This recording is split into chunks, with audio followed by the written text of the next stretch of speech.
I think I'm a lone wolf. I must be.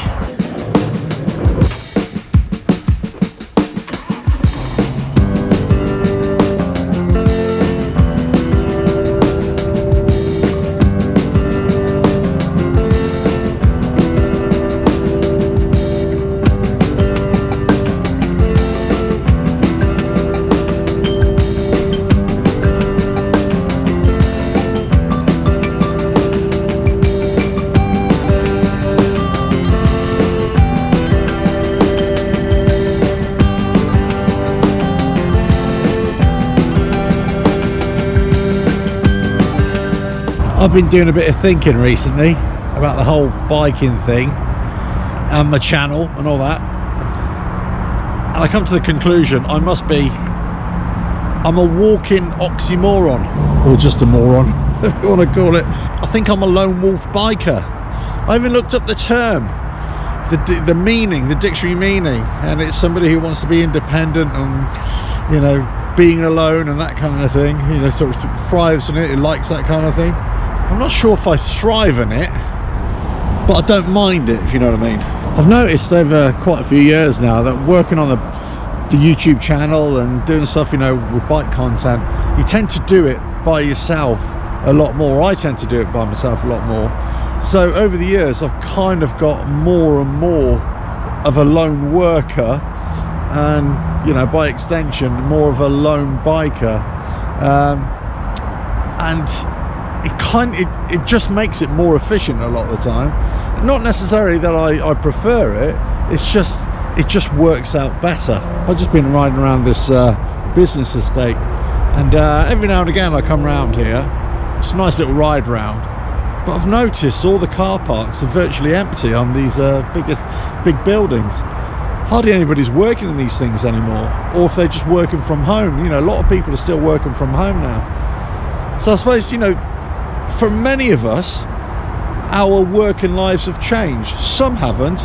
I mean, my main job, that hasn't changed. I still go in and there's loads of people there. But for many people, it has changed. So yeah, I suppose I am a lone wolf. So I looked up the definition for a lone wolf again, not the human kind, the actual wolf kind. And there's no such thing as a lone wolf, apparently. Well, there kind of is. You've got a wolf pack, because they're very social animals.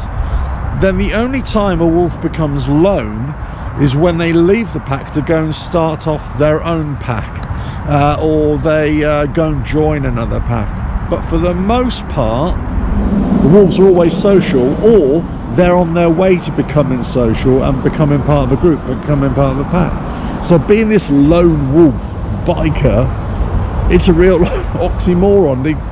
The two words don't fit. But there you go. I think I might have just proven myself wrong then. Maybe I am a lone wolf biker. I don't even know what it means, to be honest with you. You know, I think lots of people love to put labels on things, don't they? But there we go. People love to act the part, play the part when it comes to bikes, don't they? There's a loads of nonsense on the old internet as well, YouTube channels as well. There's loads of that sort of stuff, you know, and people kind of want to put labels on themselves and put patches on the back and all that kind of stuff. Hey, each to his own, do whatever you want. And I get it, you want to be kind of label yourself as somebody who is of a certain type of biker, as it were, but also you're kind of not associated with anybody. You're saying, I'm, you know, loud and proud, I'm a standalone biker, I'm a lone wolf. And I get it, it just doesn't seem, it seems a bit odd really to me. I don't know, you're either in the group or you're not. You're either part of a group or you're not. So if you're not part of a group, then you're just alone. Then if you're just alone, you're just alone. Do you know what I mean? But being alone, a lone wolf, a lone biker, doesn't mean you're lonely. Well, it's an interesting way of describing it. Loneliness. Being alone, not part of a group, not part of the scene, not part of the group dynamics, as it were. I went to a rally last weekend and I caught up with a few friends I hadn't seen in a long time, and that was great. But one of the things that I always had to kind of repeat myself over and over again is I keep on missing all the biking events, rallies, get-togethers, because I'm always working.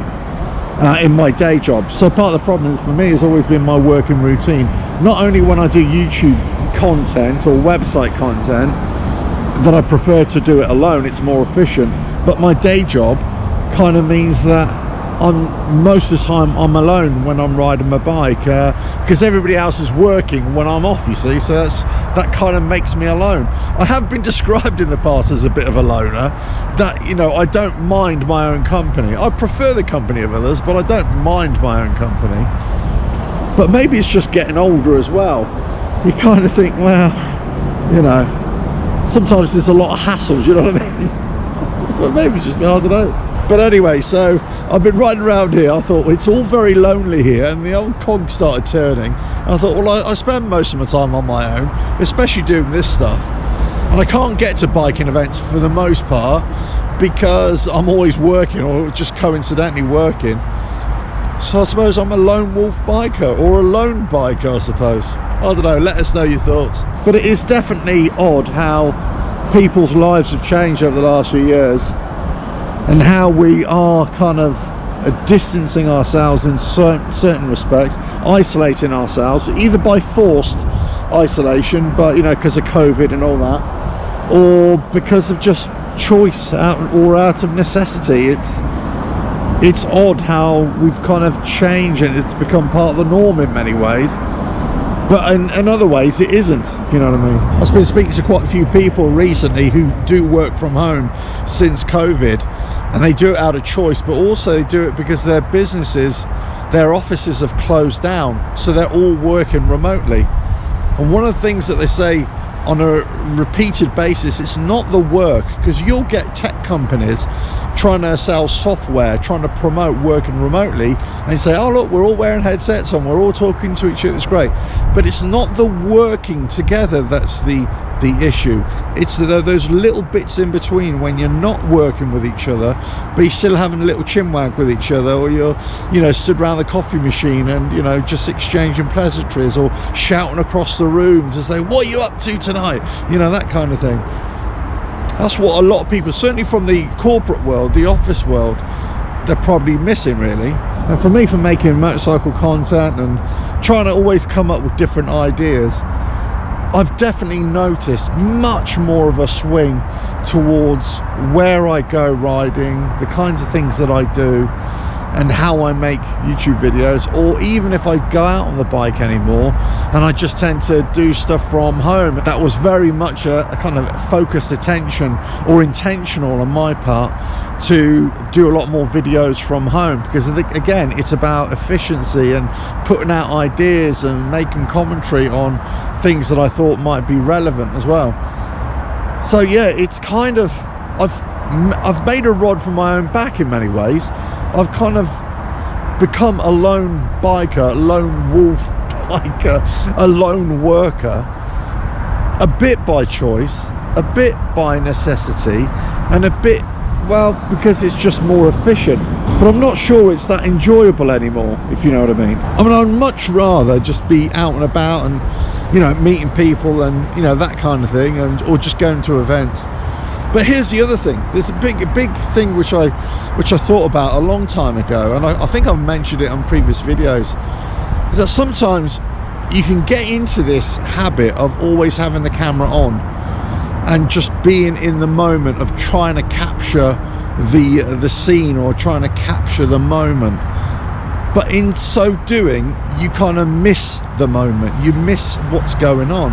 So a lot of the time what I did, I just didn't take the camera out with me, or just never turned it on. I just walk around and just experience it for what I wanted.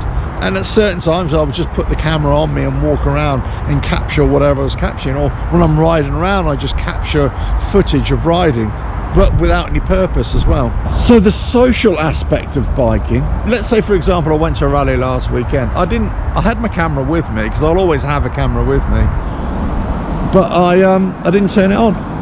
I didn't want to make videos. I was at a show earlier on the year, and, you know, people say, oh, you haven't got your camera on now. I said, no, you know, I'm not filming, you know, now. I've got my camera with me, but I'm not filming. Because you've got to appreciate, a lot of people don't want to appear on camera as well. So I've I've definitely changed the way I would use cameras over the last few years as well. You know, I'm not about capturing the moment or capturing it. A lot of that I just keep to myself. A lot of that kind of experience of biking, I thought, well, I could share it, but that's for me as well, because I want to be part of that moment. I don't want to just be focused on operating a camera. I want to leave that stuff for, well, just when I'm alone and just trying to talk to the camera, talk to you guys, as opposed to trying to do a bit of everything, enjoy the moment and trying to show you guys as well. Yeah, so a bit of a different video today, this lone wolf biker thing. You know, I see loads of people walking around, or over the years I have seen loads of people walking around. It kind of became a bit of a thing, a bit of a gimmick, I suppose. And some people interpret these things in a different way, and some people, I suppose, try to be something that many other people think that they shouldn't be. But I've always seen myself as kind of an independent person anyway, and an independent biker, or an independent way of thinking, or whatever. I've never really been part of a group or an association that I thought that's my identity. My identity has always been myself and been my own. The way I think about things, the way I do things has always been a kind of a solitary one. So from that point of view, I suppose I always have been a bit of a loner, and I always have been a bit of a lone biker, lone wolf biker, if you like. But I just see it as being somebody who either works independently, has to work by themselves out of necessity, or it's being forced upon them, or it's just probably just a better way of doing things, a more efficient way of doing things.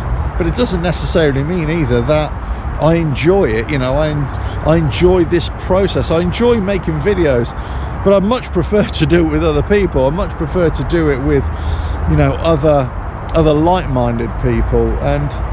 But you know, that in itself is quite difficult as well. You know, especially when you come to making, let's say, YouTube videos.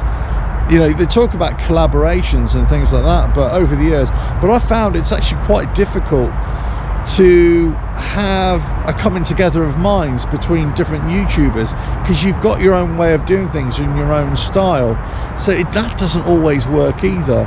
Sometimes it works, I suppose, sometimes it doesn't. And so for me, it's always worked better just doing these things by myself. So I must be a loner. But whilst it works out better, it doesn't necessarily mean it's more enjoyable. Anyway, that's it for today. I'm going to get on the Heroic Hardy. It's going in for its annual test, its MOT tomorrow, so fingers crossed that'll pass. Having a bit of trouble this year in trying to get the MOT on this bike for some reason. A lot of MOT stations are fully booked, or a couple are closed down, but they're still advertising that they're open.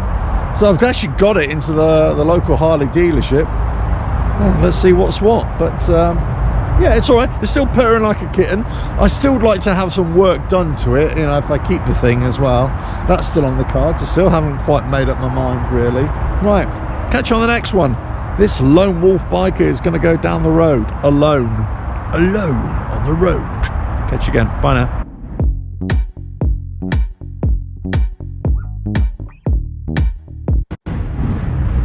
RevelatorAlf.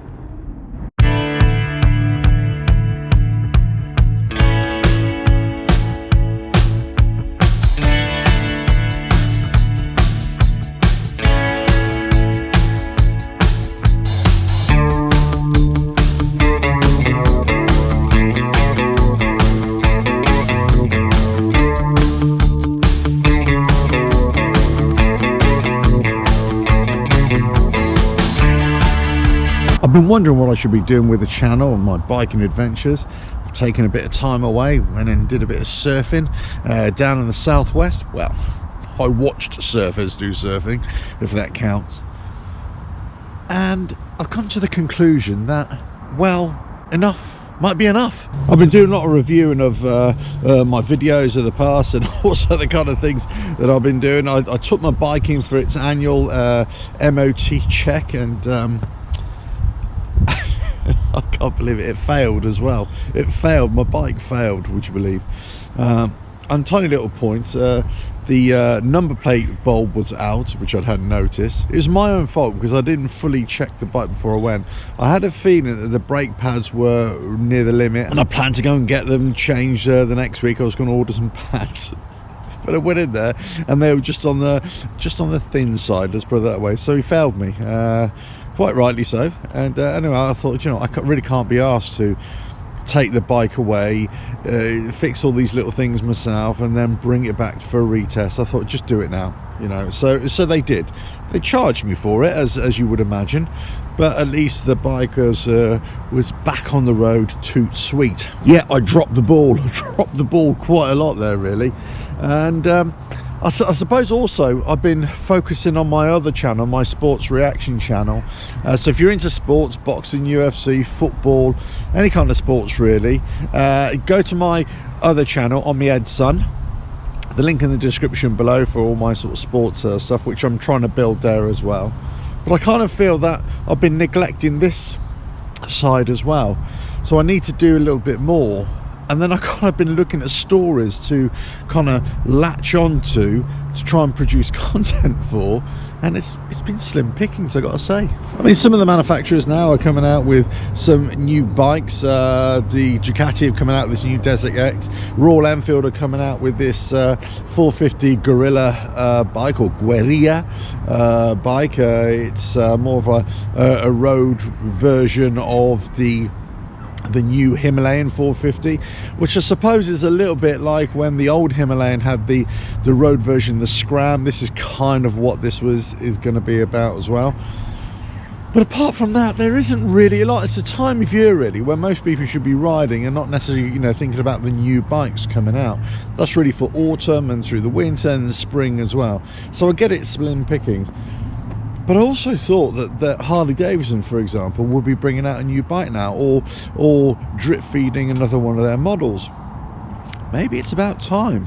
Maybe news is coming soon. Anyway, so I got out on the bike first thing this morning, got up nice and early, went for a little ride around, and thought, where am I going to go? Should I go for a nice little road ride and try and show you all the Roman roads in the area? And basically, if you're not from this country, it's very easy to spot a Roman road because they're straight, they're dead straight.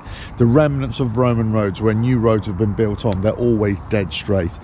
So in this country we've got lots of windy roads, but you ever come across a really dead straight road, it's usually an old Roman road as well, or built on an old Roman road as well.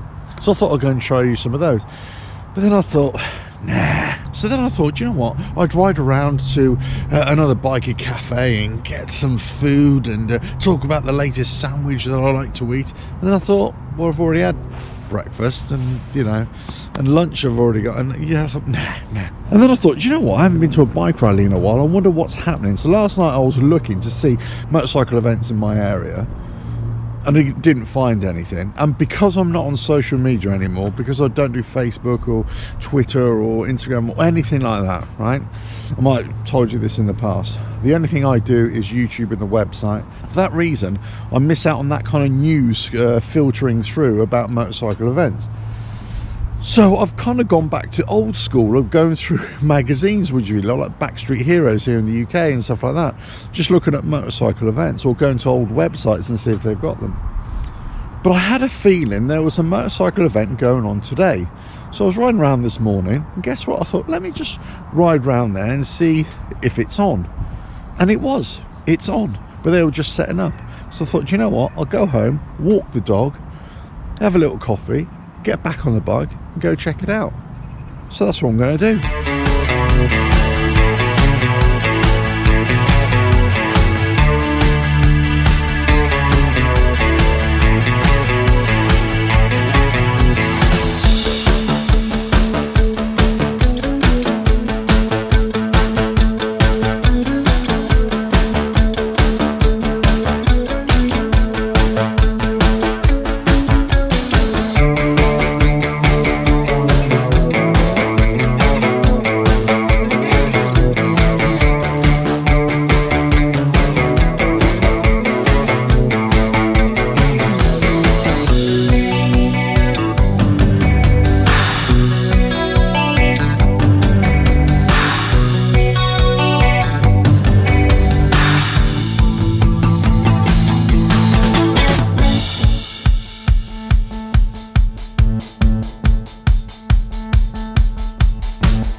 Well, that was nice. Guys, it's just so good to get out on the bike and just not have a purpose, if you know what I mean. Not have a purpose and just go and ride and just go and enjoy myself. Gotta say, I always love going to motorcycle events, but especially my local motorcycle events, because I don't get to go to a lot of them because of work issues and, you know, home issues and things like that, or responsibilities, let's put it that way. But I've got to say, it's really good to go to my local ones, especially because I'm always bumping into people that I haven't seen in a long time. It's so great. And you know, you kind of see loads of people with all their other bikes as well. It's always nice to see a little bike show, even if it's a really small one as well, just to see what people have done with their bikes, little engineering things as well. That always kind of turns my cogs, as it were. But then I kind of think, well, about my bike, what do I do with my bike as well? So if you remember last year when I was kind of test riding loads of other bikes, I was saying, right, it's a toss-up, it's like a financial decision as well, about the money that I spend on my bike that I would want to spend, right, to kind of bring it up to the level that I want, or take the value of that and the money that I would spend and then go and spend it on a new bike or a used bike, you know, good quality used bike, whether it's a Harley, whether it's another brand, you know, it's one of those things. So obviously there's mechanical work that I would like done, or upgrades. So that's going to be in the region of about £3,000 or so, £4,000, let's say, if I really wanted to do that.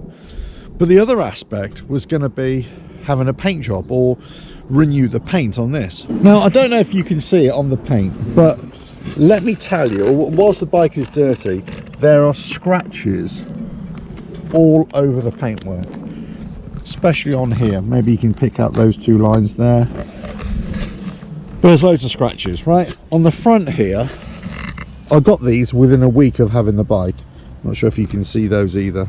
Now, some of this is down to the Harley Davidson paintwork or the quality of it, I think. But whilst I suppose I'd love to jump on that bandwagon and say Harley Davidson paint is crap, and loads of other people would say it's rubbish, I think for the most part it's actually done well. It's a 5-year-old bike and it's hardly any rust in it at all. Yeah, granted, I've been looking after it as well, but it's been pretty good. But it just scratched really easily. So that's one of the things, when I first got it, I wish I'd had the ceramic coating done on it. And I also wish that I'd taken a lot more care when I was washing it as well. I think I was a bit over enthusiastic when I was washing it initially, and I think that's what caused a lot of the scratches.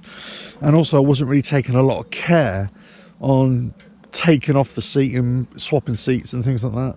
And that's what's caused a lot of the damage, really. So whilst it's cosmetic only, it gripes me, really. So this is where I think, I need to spend money on that as well. If I was keeping the bike for the long term, so this is what this big calculation was last year. Do I keep the bike and spend all this extra money on it, or do I trade it all in and get a new one? Anyway, so I went to this bike show just now. Great, nice little event. Really good to meet with loads of people. Couple of custom painters there as well. Got speaking to one of them. She's really good. She came over to have a look at the bike and gave me a price. I kind of knew it was going to be over £1,000 to do everything, basically the mud guards, the fairing, the tank, the side covers, and the little hand guards as well, just to paint match that. And you know, we're talking about over £1,000, £1,200 I think for that. It could be a little bit more, depends if I get it paint match. I'd go straight black again, gloss black again. If you go for a Harley match color as well, I think that'd be more expensive, maybe another 200 or 300, I'm not sure. But this lady's got a good reputation as far as I'm aware. I just overheard some other people talking about it, and you know, it seems as if she's quite good as well. I'll put the kind of business card on there for you, so a bit of plug-in for her as well. So I'm thinking about it. I am thinking about, you know, towards the end of the summer, in the autumn, just stripping everything off, sending it to a custom painter, and you know, having some work done on it. That's if I keep the bike, because I'm really at that stage now where do I keep it or not. I'd be loath to get rid of it, as I said before, so I could easily spend this money on it. I think this is where I'm at with the whole Harley Davidson thing, or motorcycles in general.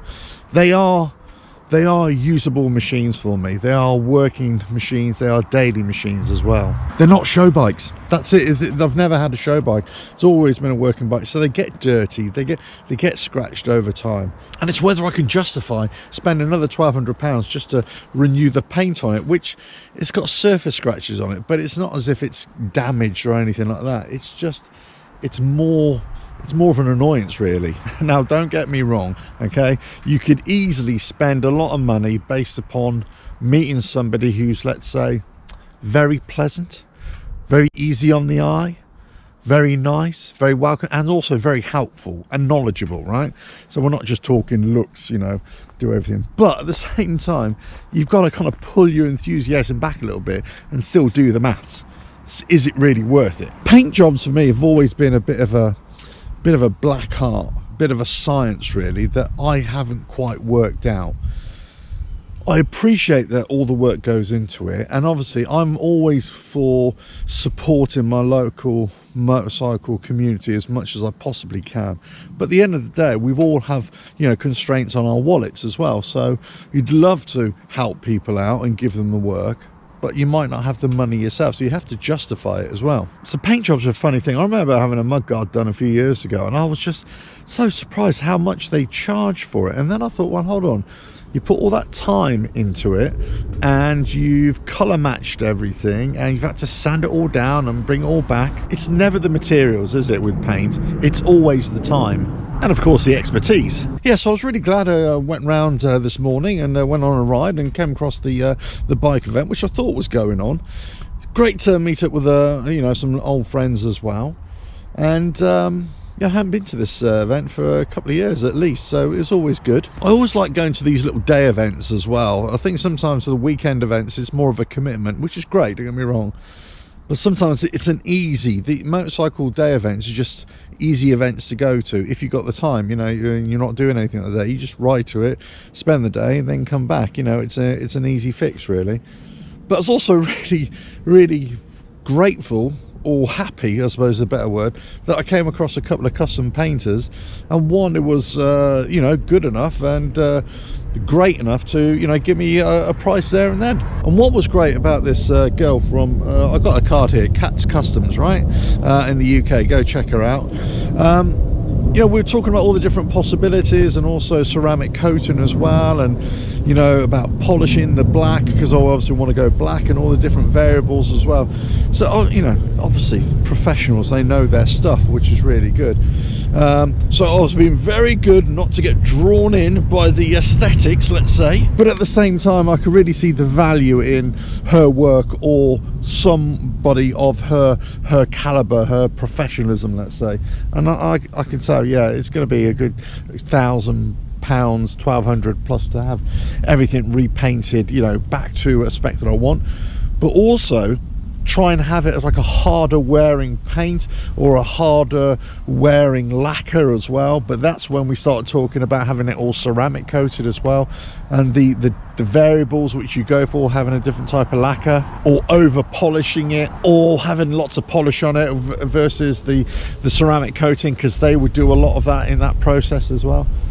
So it's one of those things you think, yeah, it could really do with a freshen up, but it's about £1,200, £1,300, maybe with a whole ceramic coating you're talking about a good £1,500. So you know, the wallet is not that thick a lot of the time. But I'd say it's certainly something that I'm going to consider, especially when keeping the bike as well. But I definitely think that some of the mechanical work that I need, that's something I need to really consider as well. But anyway, I thought I'd bring this to you because it's nice to get out on the bike as well. It's lovely to get on these back roads and go to motorcycle day events and all that kind of stuff. But I think sometimes it's really good to talk about, you know, you got a 5-6 year old bike and it hasn't got major damage to it, but you want to give it a good freshen up, especially on paint.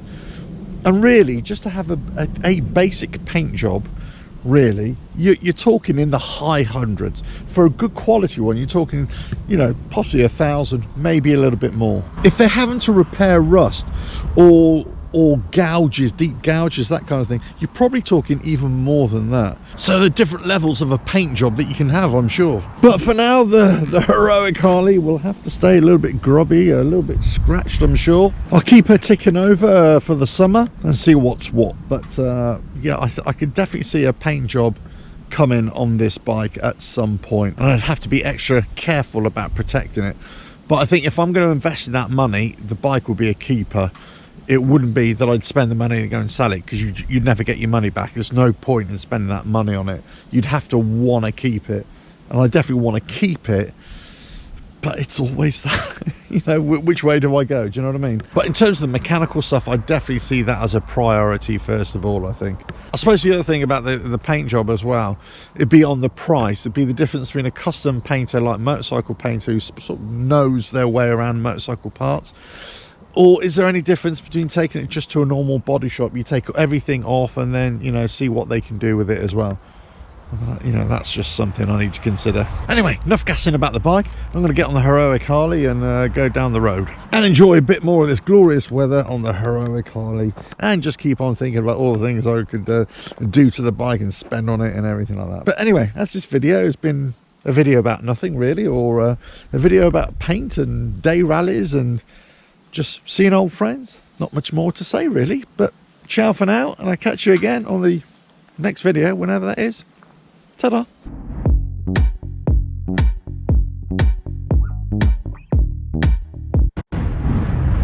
RevelatorAlf.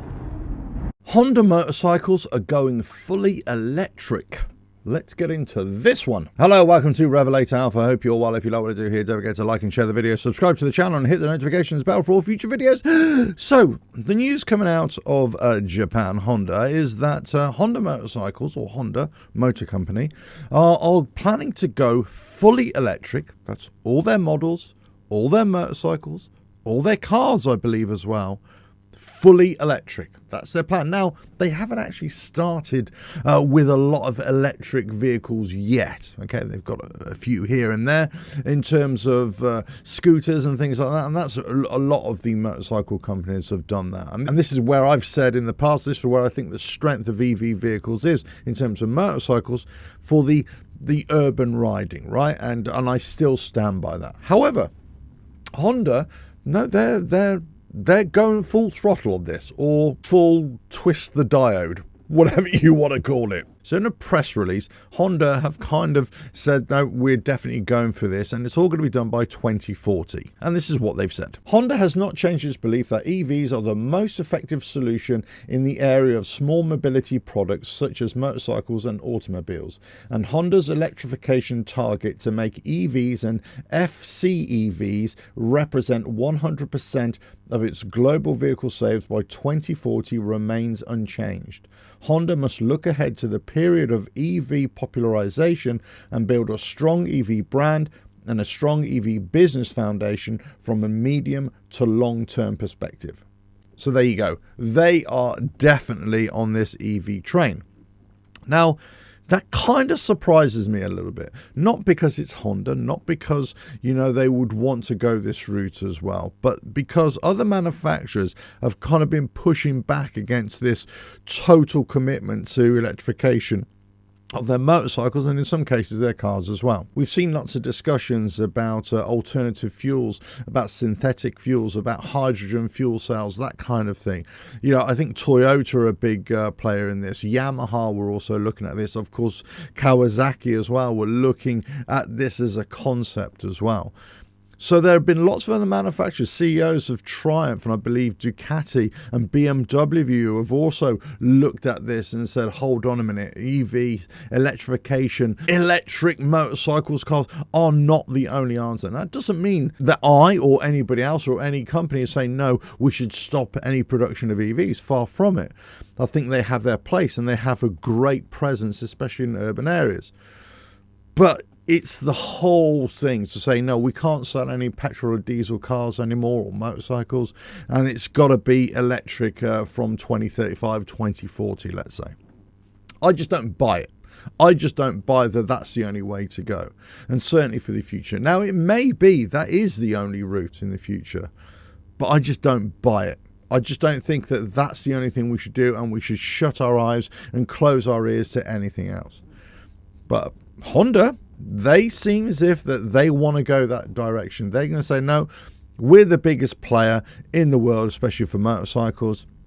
This is the way we're going to go. Now, we've also got to say that Honda, and also initially with the other 3 other major motorcycle manufacturers in Japan, but I think this has now grown to about 26 or even 30 companies around the globe. They've all kind of joined in this big collaborative effort to have fuel cells for motorcycles, and to have an interchangeable fuel cell. And they've been working on this for a few years, and I've reported on this as well. And again, primarily for smaller bikes. You could have a fuel cell charging station, or you could have a fuel cell swapping station. You just ride your bike into, let's say, a gas station or fuel cell station, and you just take out your battery and you put in a new one, and away you go. They've been looking at this for quite a number of years, and they've been looking at a standardized battery cell, fuel cell, if you will, that will fit many different kinds of motorcycles. Now, Honda have got their own version, if you like, and it's called the MPP, which is the Honda Mobile Power Pack. And again, it's this kind of battery that you would take out and you would swap out with another one, but it will also fit multiple motorcycles and possibly even multiple brands as well. Now, they're saying within the next year, they're looking at a motorcycle that will be powered by 2 of these MPPs. And then by 2026, there's going to be another motorcycle or mobility unit, I think it's going to be a motorcycle, that's going to be powered by 4 of these MPPs. Again, all interchangeable, and you can swap them out, put them back in, and away you go. Now, many of the manufacturers and industries around the world are, of course, they're still looking at alternative fuels, synthetic fuels, that kind of thing. And Honda are no different as well. But they've been looking at things like e-fuels as well. And they say, well, it's just not good enough. It's just not advanced enough to take over from normal petrol gas, right? It's just not that advanced. But again, we've got to look about 10, 15 years down the line for this to be a real going concern. Up until that point, you think, well, 2040, that's what, another 16 years away from now. Hey, I'll be drawing my pension by then, hopefully. So it's, I'm not really that fussed. And maybe at that point, I'll be looking at electric vehicle, a small electric bike myself. I won't be so concerned about a big petrol-driven motorcycle or car for that matter. So, naturally we might go to the EV route, but if there's an alternative there in terms of vehicle or in terms of fuel, then yeah, I'm sure many people would think, well, we'll go that route as well. So it's very interesting that Honda have kind of said, no, we are definitely going for electrification by 2040. They've probably weighed up what's on the market or what technologies are going to be available, and they think, no, it's still not quite right. EVs are going to be the way forward. And it could well be, definitely for big urban areas, that we kind of see the end of petrol motorcycles, petrol cars, and that kind of thing. It will just be EV vehicles. And I would not be surprised in the future if they say, within urban areas, all you're going to be allowed is going to be EV vehicles, bikes or cars. And yeah, I could see that happening, and I can see that's where the strength, especially of smaller motorcycles or smaller electric motorcycles or bikes, is going to be the big thing. And we even see it now within urban areas. You get electric bikes, electric scooters, for hire, people whizzing around on those. So if we're talking about urban mobility, then that's actually, it's like the sensible choice, right? Yes, of course, we've got to think about the grid system and being able to charge everything. And I'm sure, it will develop, and it is developing, and it's going to be able to cope. But it always comes back to the open road, the longer distances. How efficient is it going to be? How cost effective is it going to be to buy these vehicles? You would imagine that the price points are always going to come down in the future as more and more vehicles are produced. The economies of scale are going to come down as well. But you've also got to look at raw materials around the world as well. So there's going to be lots of questions over this whole process going forward. But Honda, they're sticking to their guns. Their press release is saying that it's 2040, totally electric. Let's see what happens. But the question is, in terms of motorcycles, are you going to miss your petrol bike? Are you going to welcome a new EV kind of wave, let's say? And when you're told that you cannot buy a petrol-driven motorcycle any longer in 2035, 2040, whatever it is, depending on where you are in the world, how are you going to feel about that?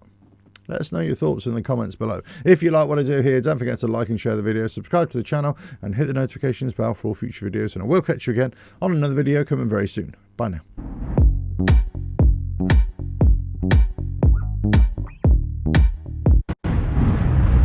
RevelatorAlf. She won't ride with me anymore.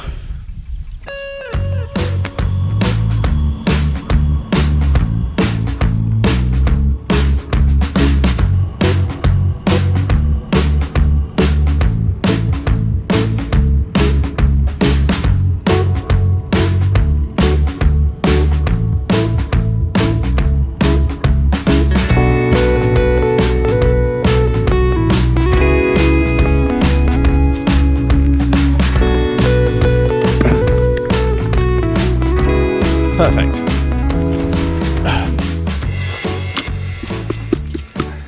You'll be all right. Hello, welcome to RevelatorAlf. Hope you're well.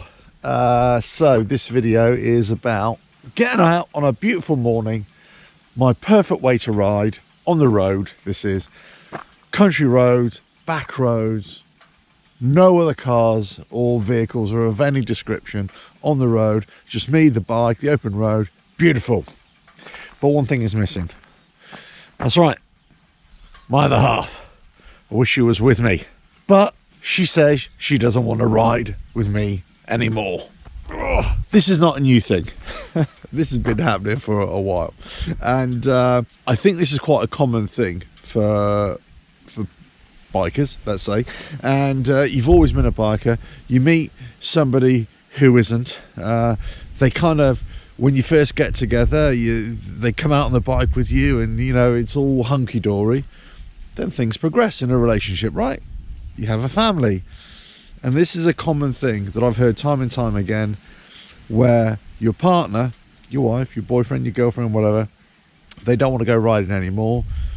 There's either a risk issue because they've got a family or whatever it is. But I've heard this time and time again, and it did happen to me for sure. One of the things that happened to me is because life got in the way as well for both of us, really. And yeah, biking became like a solo thing for me more and more. It always was, but we started off riding together quite a bit, going out on day trips and going out for little rides and stuff, and she still does enjoy it, but she just doesn't do it. So I was at a biking event over the weekend and overheard somebody else saying, yeah, you know, my wife doesn't want to go riding with me anymore, just got a solo seat. And you know what, most bikes for me look much better with a solo seat on there anyway. I've got another seat if I ever do take a pillion with me, like my lad or my partner or something like that, but I very rarely put it on because they very rarely go on the bike with me. So I know this happens. I know that blokes, girls, they get into biking, they start taking their girlfriends, their wives, boyfriends, husbands on the back, and they really enjoy it, right? So there are a couple of things that can happen. Either kind of life, family puts the fear in them a little bit and they just don't want to risk going on a bike, so that happens quite a bit. The other point, I suppose, is that your wife or your boyfriend, girlfriend, whatever it is, who used to go on the back with you, they start riding themselves. Then they never want to go on the back with you because they ride themselves, right? But for a lot of people, this is what happens. And I gotta say, predominantly it is blokes, right? You start off with your wife, your girlfriend, and don't get me wrong, your relationship is not in jeopardy here. It's got nothing to do with it, right? But what you once had as your other half coming on the back with you just doesn't happen anymore. Now, you might like that. You might prefer just to ride solo.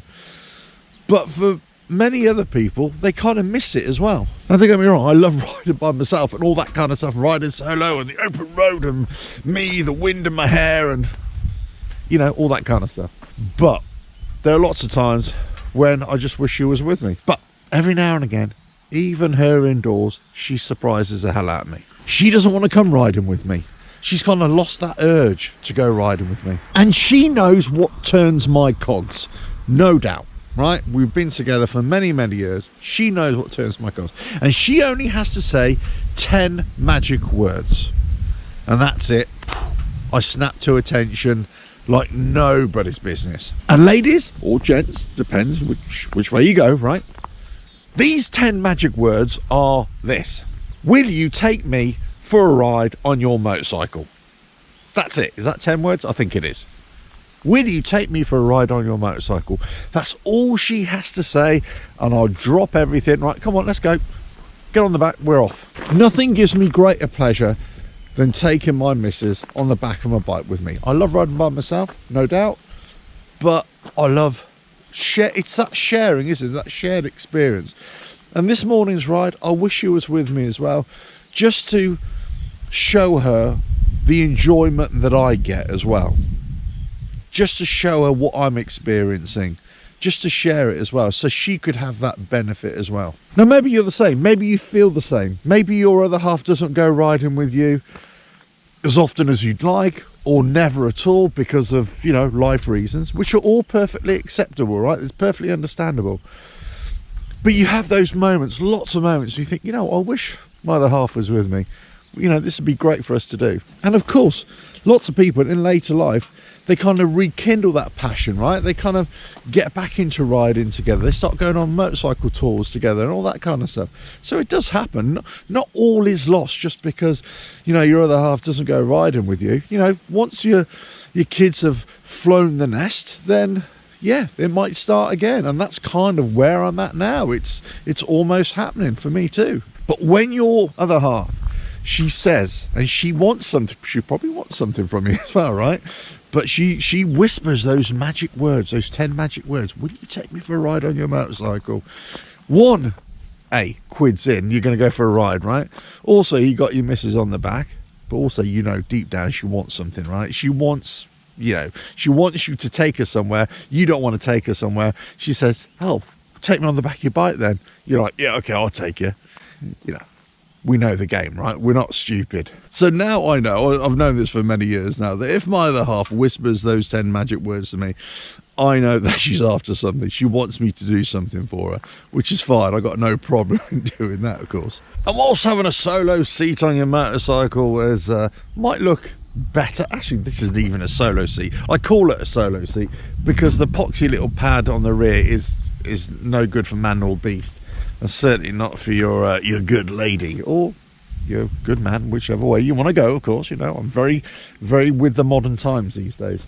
You know, so, you know, that is an emergency passenger seat, I would say, on this, especially this Sport Glide, as we know. But I've always liked the standard seat. I've always liked the look of it. I've never really had the desire to change the seat, you know. Maybe I'm alone there. So I suppose this video is all about if your other half, if your wife, your boyfriend, your girlfriend, whatever it is, right, if they don't want to go riding with you anymore, all is not lost, because you never know, they may whisper those 10 magic words one day. And at some point they may want to go riding with you. Now, obviously, this video isn't for those of you who regularly ride with your other half, because I know, no, my wife comes with me all the time. I know that. This video is not for you. This video is for those whose wives or girlfriends or boyfriends or husbands don't go riding with them anymore. No, I don't want to go riding anymore. I don't like it. Whatever, okay? There are lots of women, of course, men, whatever, who can't stand motorcycles. I've met lots of women in my years of experience that just don't like motorcycles. I mean, obviously these are very short conversations I have with ladies of that type, of that persuasion. However, you know, not everybody likes motorcycles, right? Not everybody feels safe on a motorcycle, and you know, so motorcycles get a bad reputation for all the accidents and all that sort of stuff. And because there's no protection, you're gonna get hurt. But you know, I've always said it's how you ride them as well. It's definitely how you ride them that is the key factor here. And that's why I love Harleys. That's why I love cruising around anyway, just enjoying the scenery. And that's why I think it's perfect. You know, touring motorcycles or sort of cruising motorcycles, you know, or even adventure motorcycles. I think they're just perfect for, you know, two-up riding, taking your, you know, good lady or man on the back with you and just enjoying it. But as I say, those 10 magic words, 10 words whispered, that's all they have to be. Will you take me for a ride on your motorcycle? They are amazing, and they are music to a biker's ears. So all is not lost.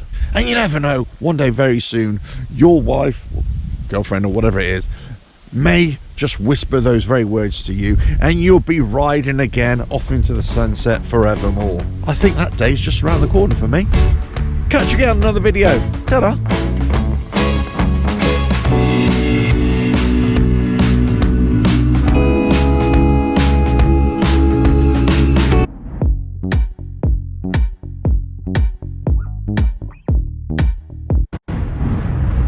RevelatorAlf.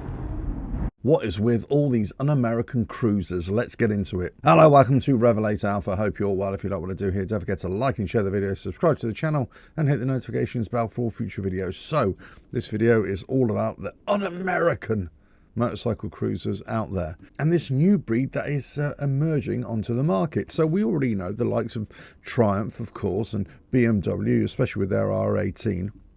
They're making waves in the motorcycle world, not necessarily challenging Harley Davidson, especially Harley Davidson or Indian, perhaps Indian, but not really making a massive dent. However, we're talking about the American market. On a global market, then you kind of think, well, actually, the times might be changing. The threat really doesn't come from those two motorcycle manufacturers, Triumph, let's say, but more so with BMW. It's actually coming from, well, some Chinese inputs that seem to be coming in, and European design houses, which basically got a Chinese backing. What am I talking about? So motorcycle cruisers seem to be very fashionable, the flavour of the month. It used to be, let's say, adventure bikes, and they are still the big sellers. But cruisers have found a way into the biker's psyche now all over the world, and manufacturers have jumped onto that, especially these Chinese brands. Earlier this year, CF Motor from China released their 450 CL-C. You can get that on an A2 license as well, and that's kind of competing with the mid-range Kawasaki Honda bikes, but also especially with Triumph with their heritage bikes or retro bikes. Moto Morini recently released prices on their Calibro bikes, and these are 693cc parallel twin engine cruisers, let's say, and they look very much like the Honda Rebels, the Honda CMX 500, or actually the CMX 1100 as well. One is a bagger and one is a bobber, really. Now these are low powered bikes. The CF Motor 450 is in the region of about 43 brake horsepower, and the Moto Morini Calibro is in the region of about 68 brake horsepower. So they're not exactly setting the world alight. However, for the size of motorcycle and the style of motorcycle, they will attract a lot of riders, especially at the prices. They're coming in between £5,000 and £8,000 pounds here in the UK, which is a very decent price. If you're talking as a first bike or a nearly new bike, or even a second bike or a general commuter bike, something that you're just going to get on, ride and enjoy, then yeah, I can definitely see the appeal of these bikes. But they're not Harleys, are they? They're not Indians. They are their own niche. You can tell from a mile away that they are something completely different. A few videos ago I said, watch out for the Chinese brands, because they're going to be coming on strong with challenges to motorcycles that are very similar to Harley Davidson, or very similar to, let's say, the Honda Goldwing. Whereas now we're actually seeing design houses from Europe bringing in motorcycles, or Chinese brands direct bringing in motorcycles that are a lower cc, but they're coming into the cruiser market. But wait, there is another brand that is just on the horizon, and it might just have the appeal to turn your head. So there's a new brand out of China called X-Wedge, and the name has been around for quite a while, and they've been talking about bringing on new motorcycles for quite a while. Well, they've launched these in China, and these are prominent for the Asian market, the Chinese market. There is no talk as yet of these coming to European or American markets, but they look very, very similar to not necessarily new Harley Davidsons or Indians, but maybe a throwback to the past. You could definitely see the accents there. But they're not just cruisers and tourers. They've got one cruiser, they've got one tourer, they've got a trike. They've also got a motorcycle that looks like a Can-Am Spider, and they got a motorcycle with a sidecar as well, all pretty much based off the same engine, the same platform. And they are calling it the Chinese Harley Davidson. That's it. It's the X-Wedge Chinese Harley Davidson. or some people are calling it that. Now, all these bikes are running off V-twin engines, start off the S&S engine, and they're coming in about 75 kilowatts. What's that in normal speak? Okay, so my calculations come in at around about 100 horsepower. So not exactly setting the world alight either, but whether it's a little bit more or a little bit less, you can see where they're at with these bikes. Okay, so let's dig into the 5 models. You got the X-Wedge Ranger RX 2000, which is priced around the €10,000 mark or equivalent to. It's got this 2-litre V-twin engine, an 18-litre fuel tank, and they claim it'll do 195 kilometers an hour or 121 miles an hour. I mean, yeah, we'll see. We'll see about that, shall we? The Chinese brands do have a habit of overvaluing themselves and overestimating themselves. However, it could be so. And to finish off this cruiser, it also comes with Metzeler tyres. Now, the touring version of this bike is the X-Wedge Rover RL 2000, and it's got a front fairing, it's got side saddlebags, and it's got a JBL audio system, and it comes in around about 400 kilos, this motorcycle. And they're also saying this is equivalent to about €16,000. Now, the sidecar option is quite interesting. The X-Wedge Voyager VS 2000 is coming in at a princely sum of €21,500. So these motorcycles are not really cheap imports. They are kind of on a par with other motorcycles. Not as expensive as Harley-Davidson and Indians, let's say, but they're not too far off some of the more expensive brands from Europe. So the Voyager is a sidecar motorcycle, and it's the third wheel is driven by a differential off the rear wheel, and it's got disc brakes with ABS, so it says. And it also has a reverse gear, which is very handy, but also comes in at 500 kilos, which you would kind of expect because it's a sidecar, right? But now to the trikes. So the conventional trike is called the Vanguard VT 2000, and that comes in at €27,900. So yes, you could say it's still substantially less than a Harley-Davidson trike, for example, but it's still quite expensive, right? Still powered by the same engine. Everything's still the same on the front end of the motorcycle. Just the rear end has basically got 2 wheels driven by a differential off that rear axle. And the second tricycle in the X-Wedge range is a Can-Am Spyder type with 2 wheels at the front and 1 hefty wheel at the rear. Now, the X-Wedge Walker WR1000, different engine on this motorcycle or tricycle, only comes in at €12,300, so substantially less. Okay, the engine is smaller as well. They're calling this a sporty tricycle, and it's driven by a 975cc V-twin engine, which delivers around about 81 horsepower. But it's also got a nice little reverse gear. And it's got a larger fuel tank on this one with 23 litres. Now, these motorcycles have been styled on the American classics, the American cruisers, American tourers, the trikes. This is where this brand X-Wedge is laying its hat. It is definitely saying, we are the Chinese version of Harley-Davidson. These are the bikes that we're producing. If you like Harleys, you're going to like these. But they are for the Chinese market. They're not really for anything else. They might go into neighbouring markets, but not for European or American markets. However, you might find them in places like Australia in years to come, or any other countries in that region. So it wouldn't be far off the mark if all of a sudden they get really popular, not only in China, but in neighbouring countries. There's a bit of a groundswell that they start offering these bikes in other markets in the future. Who knows? Who knows? But I thought it was very interesting to see other manufacturers kind of entering the cruiser market. It seems to be the flavour of the month. I've already talked about previous motorcycles coming out from China and possibly from India as well, where they're kind of jumping on this bandwagon. But definitely Chinese brands that are heavily styling their motorcycles on Harley-Davidson and Indian, well, the American motorcycle style, as it were. They're definitely producing those, and they're coming on strong. Now, how good are these bikes going to be? How reliable are they? How powerful are they? Will they sound terrible? Who knows? But one thing is for sure, they're not going away. They're going to keep on coming in droves and droves. Let us know your thoughts in the comments below. If you like what I do here, don't forget to like and share the video, subscribe to the channel and hit the notifications bell for all future videos. And I will catch you again on another video coming very soon. Bye now.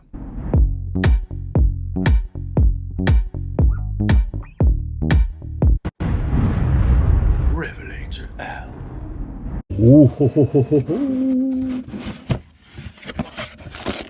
Yeah. Yep. Oh. Hello, welcome to RevelatorAlf. So the handguards have arrived from Memphis Shades. I got them from Hog Parts here in the UK. I'm going to give them a special mention. I don't usually do this, but Hog Parts, there we go, look. And if you're from the UK, you would have heard of this outfit. But I thought it was a really nice touch. Well done, Hog Parts, for sending me some Haribo jelly babies or whatever they are. I don't usually have these, but I just might today. Anyway, I'm going to fit these bad boys on there. Very quick. I'm not even sure if I should do this like a video or not. I probably won't. But it's very simple to mount. You've seen these videos loads of times.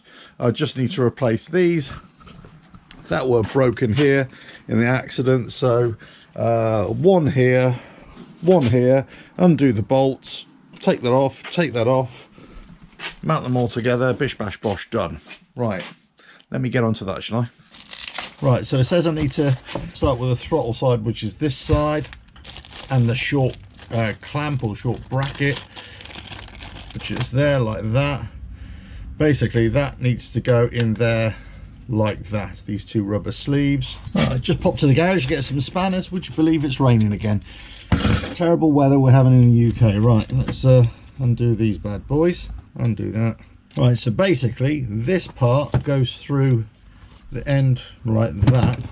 You need to take this sleeve off. This rubber needs to fit, oops, needs to fit inside here, and this one as well. There we go. Stick those through there, stick that through there, that goes on there like that. So I don't know if you can see, these kind of sleeves are just angled, so they've got to go in one way like that. Then that, put a washer on there or a spacer, one on there as well, and put another spacer on there, another washer on as well, stick that through there, same here again. There you go, so that's done there. Just need to tighten these up now. Bish bash bosh, done. Right, so all I need to do now is put this on the bike. I'll quickly do the other one as well.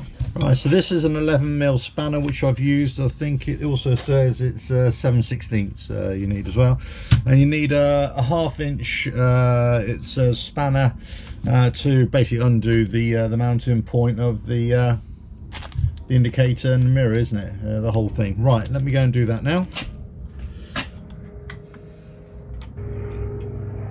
I've got to say, lots of people talk about the rust on Harleys, but I've owned this bike for 5 years, hardly any rust on it. But the only things that really annoy me, and it's these two dome nuts that hold on the turn indicator and the wing mirror, they rust really easy. So I don't know why I need these two and nothing else on the bike, but there we go. Right, let me crack on with this.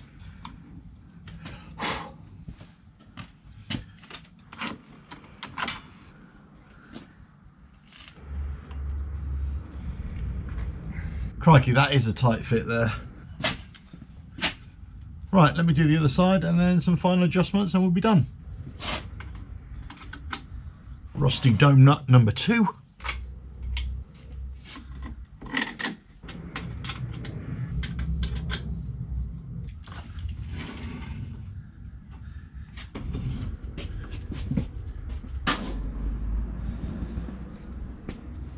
Done. There we go. Told you it'd be a very quick process. Yeah, very simple to fix. I mean, I don't really want to do a how-to video and all that kind of stuff on this, but yeah, so glad I've got the handguards back on. I don't know why, I just felt naked without them. Really strange, but there we go. So yeah, they look pretty decent and a really good fit as well, because my last ones, they were generic. They were Memphis Shades, but they were like generic ones, and I had to make the cutout myself. You can go back in my archive and watch that video if you want. Whereas this fit perfectly, so it all seems to line up as well. So very easy fitting for the Sport Glide, and I think this is all the Softails, isn't it? As these all work. So yeah, good. Go to Memphis Shades, get yourself some of these if you like the look, of course. I wouldn't say they're the greatest at deflecting wind or riding in the winter, you know, keeping your hands a little bit warmer. I don't think they do a lot. I think it's more for the look, really. For me, it's more the look. But there we go. But special mention to Hog Parts, as I don't usually do this because such a nice little gesture of sending through some Haribo as well. So for that, they get a mention.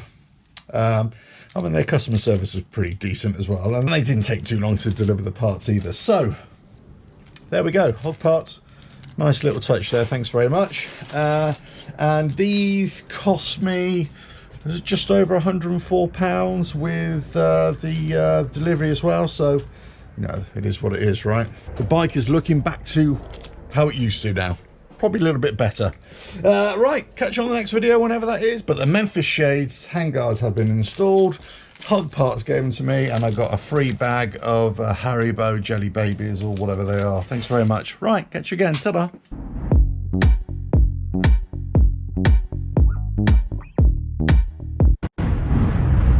RevelatorAlf.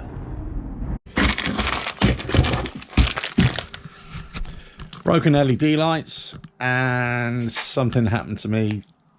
Probably need to tell you. Let's get into it. Hello, welcome to RevelatorAlf. Hope you're all well. So my front LEDs are, some of the LEDs not working. I never actually thought that a group of LEDs, some of them would stop working. I thought the whole unit would stop working as well, but there we go. So I've got some new ones, and I'm quickly going to put those in. Very simple. You just pop them off, insert the new ones, pop it back in, bish bash bosh, done. It's a very easy. I've done the video before about replacing them, but a little bit of damage to my bike. What's happened? Right, I got knocked off my bike a few days ago. I was actually at a junction, and a car just turned towards me and sideswiped me from the side. Luckily, I was hardly doing any mileage. I think about 1 or 2 miles an hour. And, well, I just couldn't hold the bike up. I went over on my right side. I just got my leg out in time. Yeah, most of the impact went on my left side. And, yeah, just the bike just tipped on the right-hand side. I managed to almost hold it right till it just before it dropped, or as it touched the ground.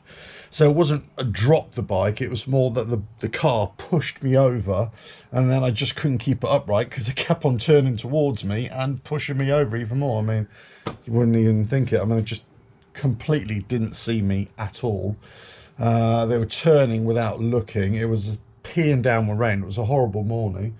But essentially, I've sort of damaged the right cover of the saddlebag.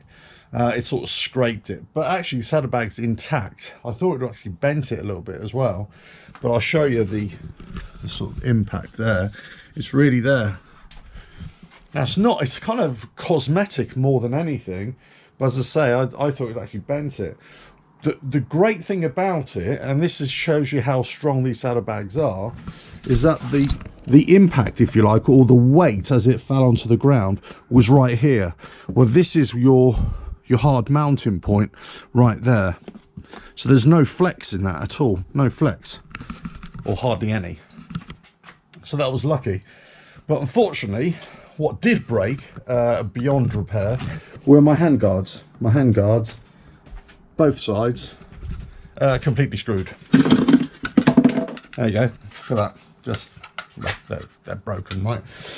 So I've got ones ordered, Memphis shades handguards for the Sport Glide. So they should be here any day, really. Got them from a UK distributor now. And when I got these, actually these were given to me, and these were generic, and I had to sort of modify them to make. So it'd be interesting to see the ones for the Sport Glide if they're sort of substantially different.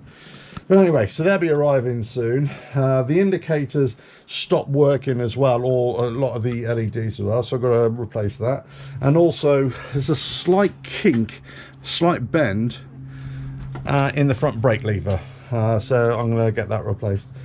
So look, ongoing issue with the people who hit me. They've been very good. It's all been amicable, and that's going to be sorted out to get all this paid for. I mean, luckily I wasn't going fast, like, you know, all that kind of stuff.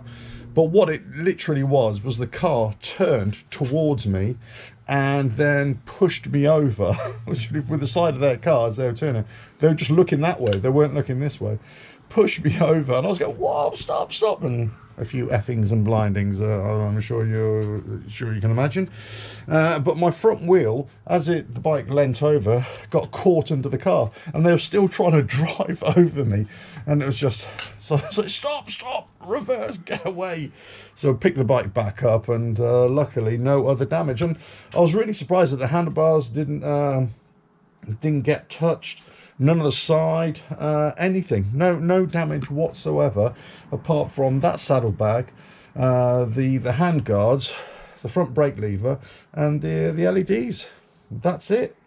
Yeah, I mean, I've been over the bike, and I've ridden it, of course, and been over the bike with a fine-tooth comb, and I literally can't find anything. The only other thing that's happened is that these spotlights, these fog lights which I put on, they've moved. They've, they've moved slightly. But there's no actual mark on them, and they still work perfectly fine. So I lucked out there, really. But anyway, first job of the day is to change these LEDs, and then second job of the day is just to reposition those fog lamps. And then I'm going to put the order in for the cover of the saddlebag, so I'll replace that in time, and when the handguards come, replace that, and then I'll be back to where I was. Load of work for a silly kind of accident, really, which shouldn't have happened. If the way it is, it's the way it is. Right, let me crack on with this anyway. Let's pop the cover off first. Bigger screwdriver needed. That's a bit of a git. Simple to take out. Obviously that was all jammed in there, so that's all broken. I've got new ones of these anyway, so I can all go in the bin. All right, new one going in. This was there like that. Where's the recess on this? Right, all I've got to do is just tighten up the holding nut there. Let me do this side. Going in.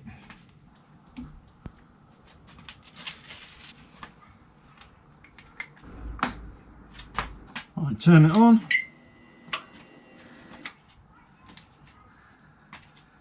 Put the hazards on. Let it all sync up. Just leave it running for about a minute or so.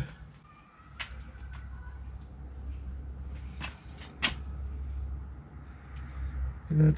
Right, just set the one in. Nice and bright. This side. Nice and bright. Done. So all done with the LEDs. Just got to let it run for about a minute for the BCM just to do its magic. So it all gets synced up. And yeah, I've got 2 spare LEDs as well, if something were to happen in the future, which is good. So the only other thing now, just tighten that up, reset those fog lamps, just wait for the handguards to come. But I suppose the moral of the story is, even when somebody's looking left, they could be turning right and right into you. I had a feeling that morning because it was peeing down with rain. It was horrible weather. Actually, the night before was crappy as well. I was riding in both.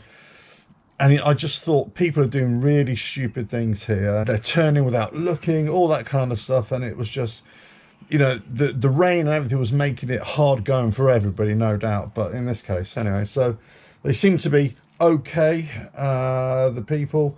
But obviously I was rather annoyed, as you can imagine. But luckily nothing happened to me. Number one, I did not get hurt.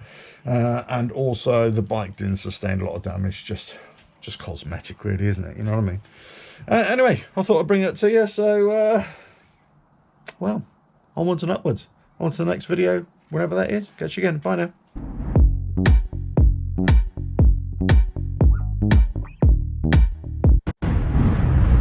RevelatorAlf.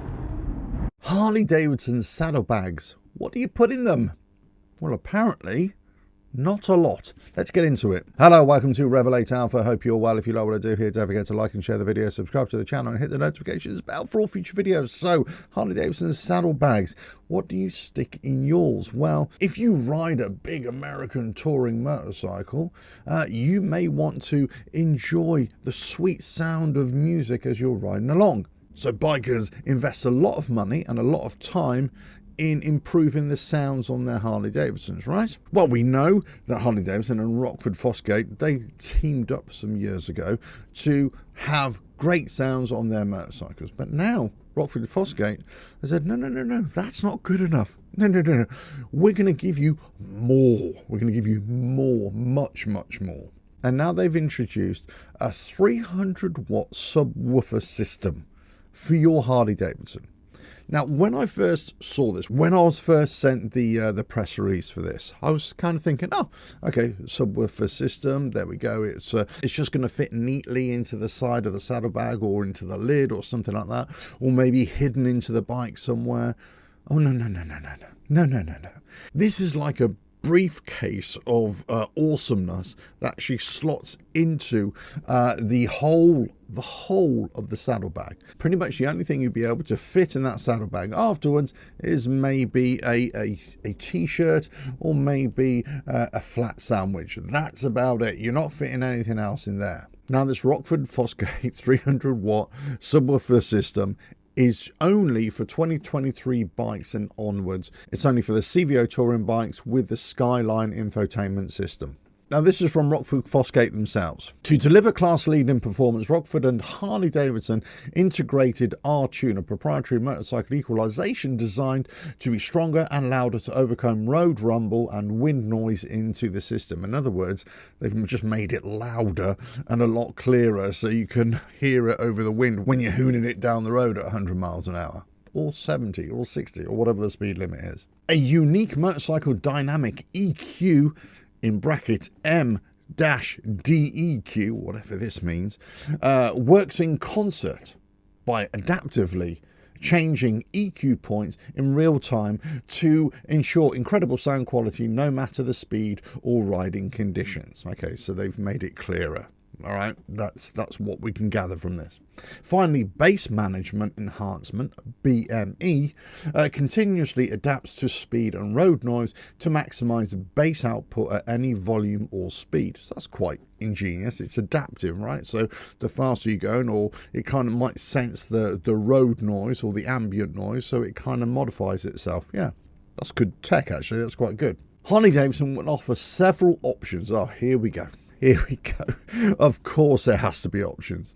To add bass to new or existing Harley-Davidson audio powered by Rockford Fosgate stereo systems. For bikes equipped with a 4-speaker audio system, either 1 or 2 10-inch subwoofers may be added with the addition of the 600-watt secondary amplifier. I mean, crikey, this is just like an audio system on wheels, isn't it? This is where I'm at with it. I get that people want an audio system on their bikes, and I get it, and I get that you can go to your local bike meet and start blaring out the tunes, and you open up the lids on the bags and you say, wow, look at my audio system. I get it. I get all that. It's not for me, but I get all that. But I just wonder, why would you ever put these big chunks of subwoofer in your saddlebags, in your panniers? I just don't see. It's just, you got nothing else in there. So I assume that if, let's say, you want to ever use this bike to go on in a kind of road trip, then you're going to have to take these subwoofers out just so you can put something in your bags. Then does that totally ruin your audio system? You've got nothing going down the road? Or you sacrifice taking anything, and you and your good lady, or maybe just yourself, you just go down the road by yourselves, listening to your favourite Shania Twain tunes as the wind blows through your hair. Or not. I just don't get it. I just don't get why you would do this. But then again, of course, lots of people will. Lots of people love this kind of thing. I've never been totally convinced by the audio features on Harley Davidson. In fact, for any motorcycle, I'm much more convinced by having a direct feed into a helmet, into an audio system, into an helmet that goes direct into your ears. You know, so that blocks out a lot of the wind noise. It's a lot clearer. It's a lot more crisp. I get it. But you're going down the road with lots of wind noise. Depends on the day, of course. And sometimes you get a good sound. Sometimes it's a terrible sound. By adding more power, more subwoofer, that just makes it louder, but not necessarily a better sound. And then you're occupying all the space on the bike just for these subwoofers. I don't know. I'm not convinced by the whole thing, but let us know your thoughts in the comments below. I know some people like it, and I know some people will want it. But the question for me would be is, okay, if you're just going to a local bike meet, then you're not carrying anything with you, that's fine. You can fill your bags, saddle bags, with these subwoofers and away you go. Have fun, no problem. But what about if you want to go a bit further afield and you need to take some stuff with you? Then if you have to take these subwoofers out to make some space, then do you still have an audio system, or is that not really been thought about? Let us know your thoughts in the comments below. But Harley Davidson and Rockford Fosgate, they've come out with this new high-powered subwoofer system, 300-watt subwoofers. If you double them up, you've got 600 watts. I mean, that's a lot of bass for your bike, of course. Let us know your thoughts in the comments below. If you like what I do here, don't forget to like and share the video, subscribe to the channel, and hit the notifications bell for all future videos. And I will catch you again on another video coming very soon. Bass, bass, bass, bass, bass, bass. Ta-da.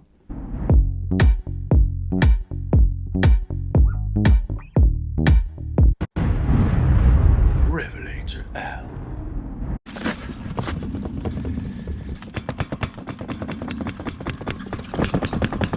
That's not right.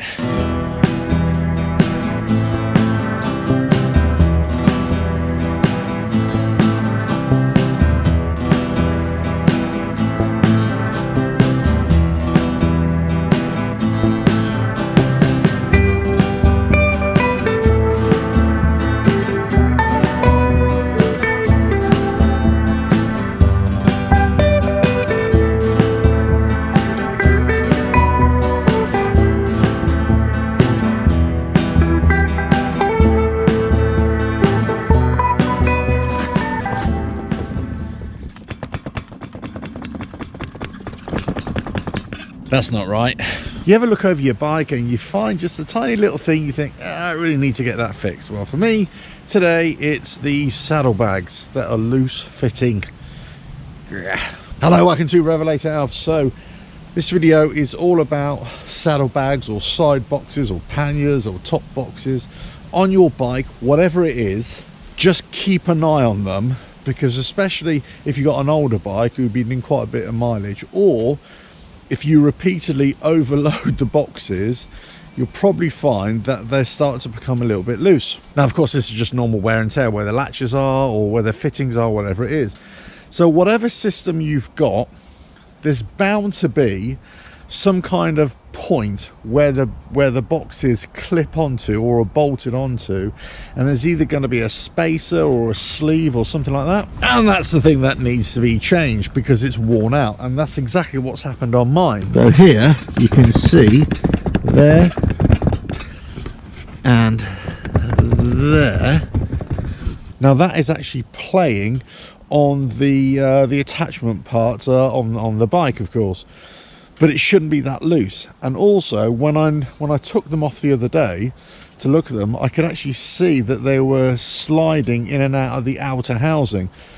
So I've gone to the Harley dealership. I've ordered 4 new spacers or sleeves, and they're really cheap. It's about £2 something for each one, so less than £10. I've got a set of 4, and I think they sell them in a set of 4 anyway. They should be coming today or tomorrow. I'll make another video of how I replace them anyway.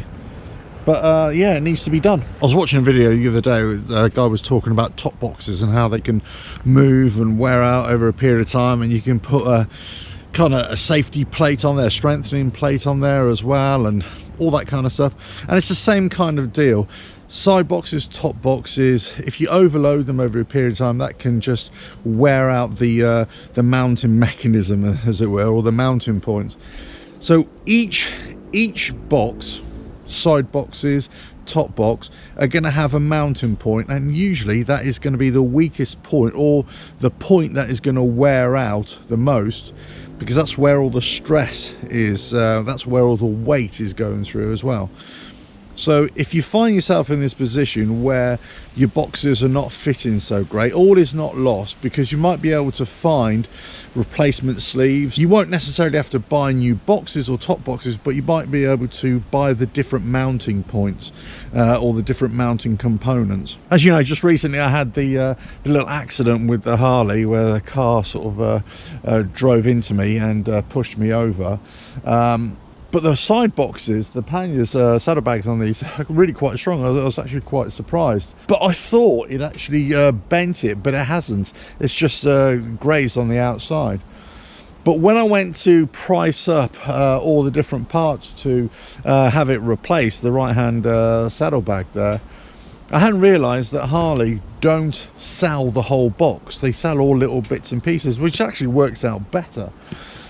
But then that's where I saw, okay, actually it's a little bit loose. I need to order these parts as well. But in terms of loose saddlebags, loose boxes, you don't have to buy the whole thing. You can just buy either strengthening plate, or if none of this is available, you might just have to improvise and make your own. So whenever I've had parts, let's say piping or tubing or anything that didn't quite fit anymore, it's a bit of a loose fit, then you kind of improvise with wrapping it with a little bit of insulation tape just to make it a little bit wider, a little bit more of a tight fit.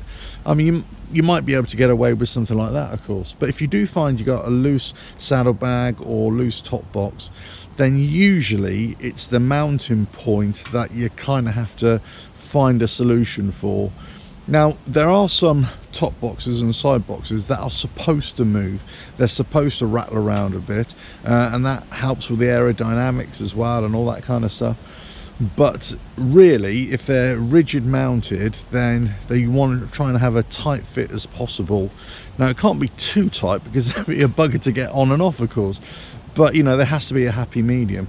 So what you'll find is, if you've got a bike, let's say 5-6 years old, like mine is 5 years old, is it? Yeah, 5 years old, and you're using the boxes on a daily basis, then you probably find that those sleeves, those mounting points, are going to wear out at some point, and you need to get them changed. So that's exactly what I'll be doing with mine whenever the parts arrive. You know, actually they haven't taken that long to arrive. It's been about a week, I think.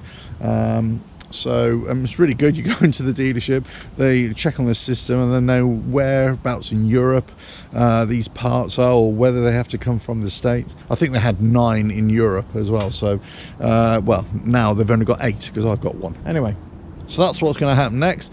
I'm going to put those sleeves on the mounting points of the boxes, on the saddlebags. They'll be done. And then eventually I'll do the outer casing on the right side saddlebag as well, and that'll be done. I'm still waiting for the handguards to get here, and then I'm just waiting for the front brake lever as well, which I still haven't ordered. I've just totally forgot about that. So that needs to be done as well. But apart from that, yeah, ticking along quite nicely. So if you've got loose saddlebags, boxes, top box, just check the mounting points and you might be able to easily fix it. Basically, it's better to get this kind of thing fixed. It's almost like preventative maintenance. You want to get it fixed so it doesn't wear out even more, and then they start to become really loose, and then, you know, they could easily fall off, I suppose, or break or whatever. Right, let's get back onto the heroic Harley and head on down the road, or trail here. Bit of off-roading, I think. Catch you again. Bye now.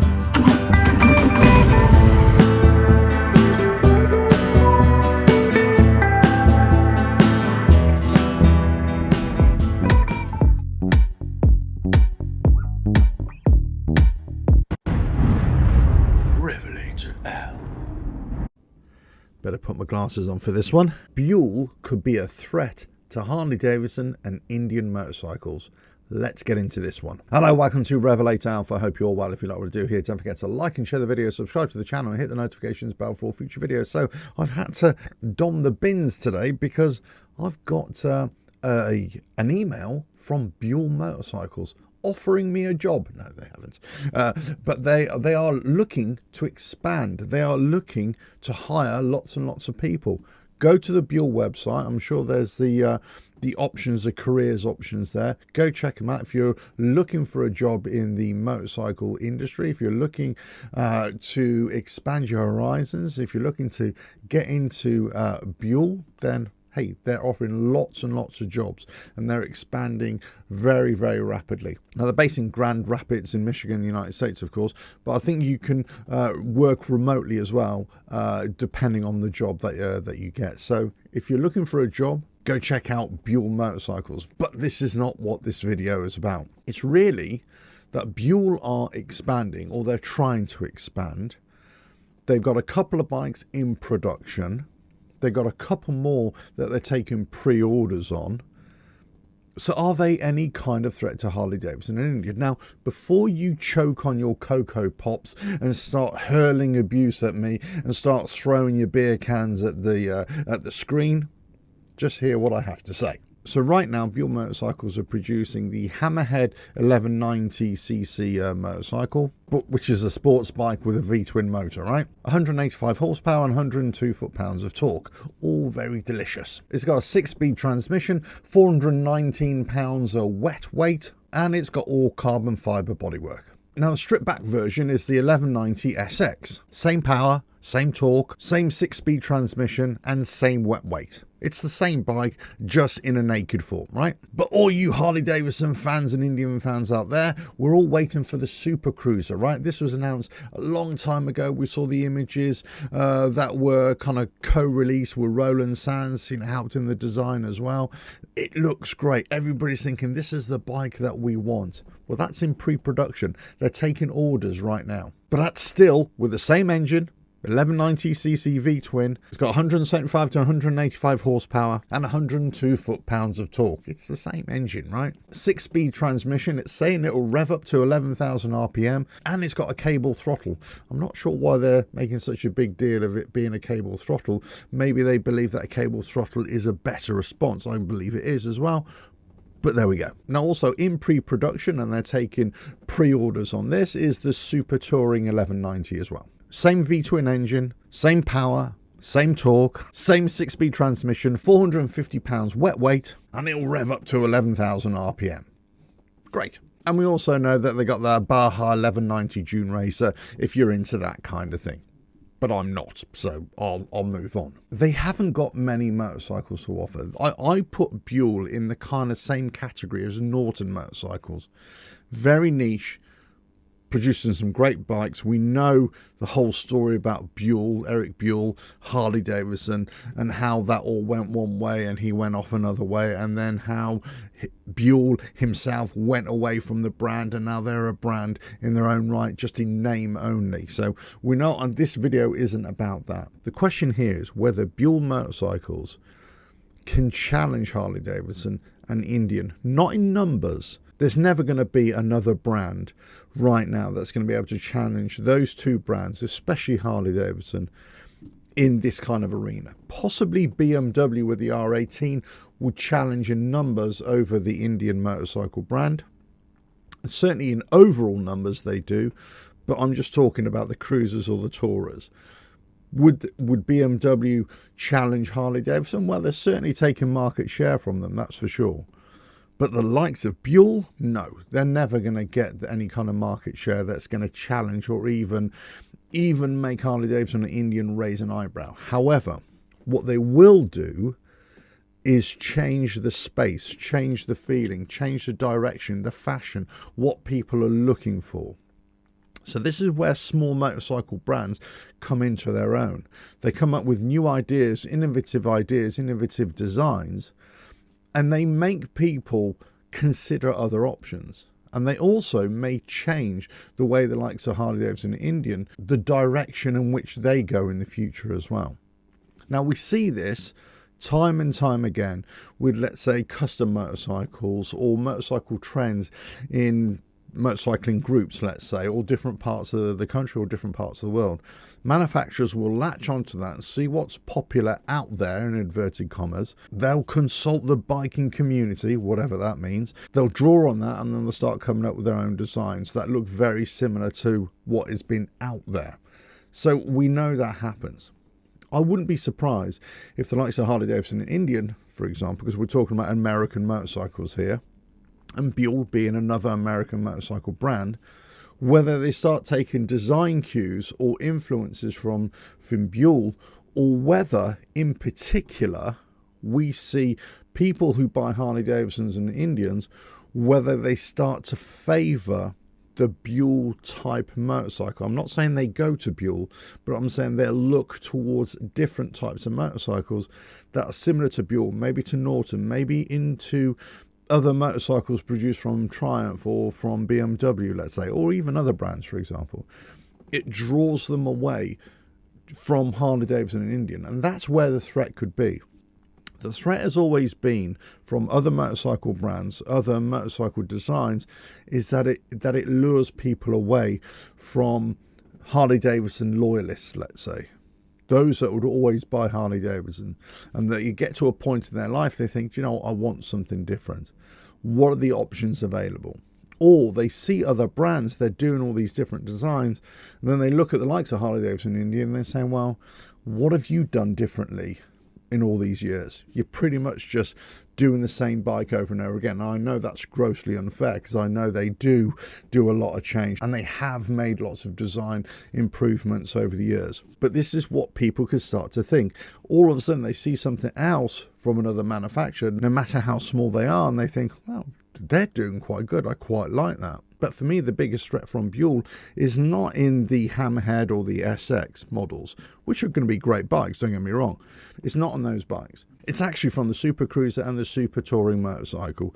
That's where I think people, if they've got the opportunity and it's going to be quite easy and competitively priced, they're going to go towards those bikes, especially against Harley-Davidson. They're going to look at that retro cruiser, the Super Cruiser, that performance cruiser, and they say, yeah, I like a bit of that, especially those old dyno heads.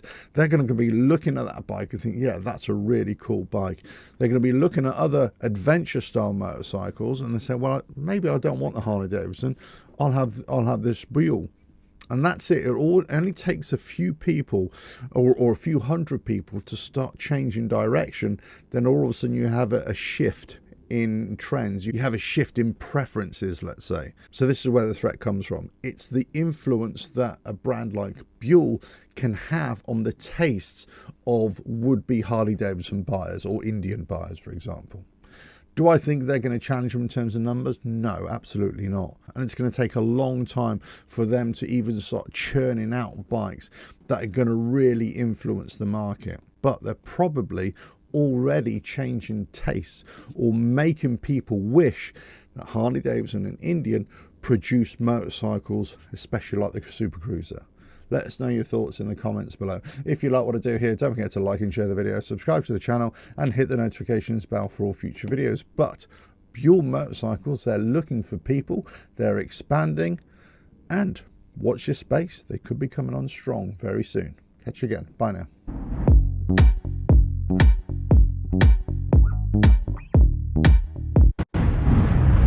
RevelatorAlf.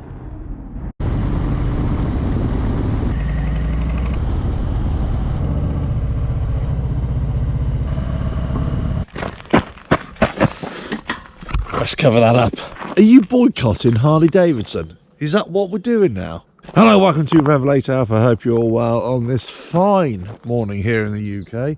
The sun is shining, or it's starting to shine, and yeah, the birds are singing, and all is well in the world, you would think, apart from Harley-Davidson. As you know, I'm sure, if you're in the Harley-Davidson world, they've been coming under increasing pressure from, well, social media about being woke and all that kind of stuff. Now, I made a video about a week ago, or maybe a bit more now, talking about, well, you know, they've always been woke and it's always happened. This is not new news. And I was kind of slated in the comments as well for sort of saying these things. But the point is that corporations, they have these policies. And I've always, if you've watched my channel from a long time ago, I've always said this about Harley Davidson. I love the bike, right? I love my Harley Davidson. I'm a Harley Davidson fan in terms of their bikes. I like them, but I'm not brand loyal, and I'm not a Harley Davidson channel either, although I do a lot of content about Harley Davidsons, of course, because I ride one. But this is what I've always said about people who are Harley Davidson fans, in that you can love the bikes, you might even have a preference for this style of bike or this brand of bikes, but when you kind of misplace that kind of loyalty for the brand, or that preference for the brand, for that kind of undeniable loyalty to the brand or to the company, well, I think that's just misplaced. It's always been misplaced, because they won't give you that same loyalty back. And maybe people's eyes are starting to open now to this concept that, you know, just because you like the bikes, it doesn't mean that you have to love the company. And guess what? The company is not going to love you back. So this could be the biggest PR disaster from Harley Davidson in many, many years. But I will say this. There does appear to be lots of YouTube channels and people online, social media, who seem to be, how can I put it? Agitators just flaring this up, right? And what annoys me more about these agitators, that they don't even ride motorcycles, they don't even ride Harley Davidsons, they have nothing to do with the motorcycle world, and they're showing how dealerships you know, are completely empty, or at Sturgis, you know, the Harley Davidson dealerships or the stands were completely empty, just like they boycotted the Bud Light stand, you know, last year, because of woke ideology and all this kind of stuff, or PR campaigns that have just backfired. Now, it could be that in certain communities, yeah, there is a bit of a backlash, and people are kind of gripping onto this notion that I've got to think in a certain way just because somebody out there said that I should be thinking in a certain way, or because a company is acting a certain way with their policies, that all of a sudden I've got to change my view on whether I like a bike or not. And for me, that just doesn't wash. Nobody's going to tell me whether I like this bike or not, or like this brand of bikes. I have said on numerous occasions in the past that you can still love the bikes, but you don't have to support the company. And the only way you don't support the company, if that's your thing, you know, you're anti the company, you just don't buy brand new bikes. You just buy a used bike. You don't buy a bike from a dealership, you go to a private sale. You don't have to buy parts from Harley Davidson, you can get those parts from elsewhere. You can buy aftermarket parts if that's your thing. So you can still love the bike, you can still love the Harley Davidson model, but you don't have to support the company if you don't want to. But this brings me on to another thing. What is it about mixing up politics and preferences and social injustice with sports, or with just riding motorcycles? I just don't get it. I just don't get why companies have to get involved in these kind of social issues and political issues, and people as customers kind of swing both ways. It seems as if we're in this world right now of politics and, you know, having to go either one way or the other. It's either black or white, you're left or right, you're woke, not woke. So if I don't boycott Harley Davidson, if I don't boycott them, does that make me woke? Just because I still ride a Harley Davidson and I will go to the dealership to get parts, let's say, does that make me woke? But what about if I do boycott Harley Davidson and I'm never going to have the brand? Does that make me some kind of right-wing, far-right, you know, anti-wokeist activist? It just doesn't work like that. Now, also, maybe it's just me. Again, let me know in the comments. Let me know what you think. But this could be just all being inflamed by social media and these agitators, these YouTube channels on there, just trying to get clicks and trying to, you know, they've got a big following because that's their kind of persuasion anyway. They deal in this political world and this wokest world or anti-wokest world. So they have an agenda just to get even more clicks. So Harley Davidson have come under, you know, they're being targeted by them, right? And this has led Harley Davidson to shut up shop. They're not allowing comments, they shut down their social media, or they're not posting and all that kind of stuff. And they've gone within their shell. But shouldn't they just come out and be forthright and defend their position a little bit, or even explain their position? Would that help? But these people are trying to push you one way or another. They're trying to tell you that you should do one thing, or they're trying to influence you to think, no, I should hate my Harley Davidson, or I should hate the brand, or I should hate the company. I think that's always down to a personal decision. And I've always said, you know, sport and politics, you should never mix those two. Just keep politics out of sport. And this is the same for me. Keep politics out of whether you like your Harley Davidson. That's got nothing to do with your preference of what you like your bike. Now, if you don't want to buy a brand new bike, then don't buy a brand new bike. Just buy a used one. Buy a private sale. But somehow jumping on the bandwagon saying that Harley Davidson are not American made anymore. Well, we've always said this, that, you know, Harley Davidsons are assembled in the United States, but they're not kind of necessarily made in the United States in terms of their parts, because they're just like any manufacturer. They're sourced from all over the world.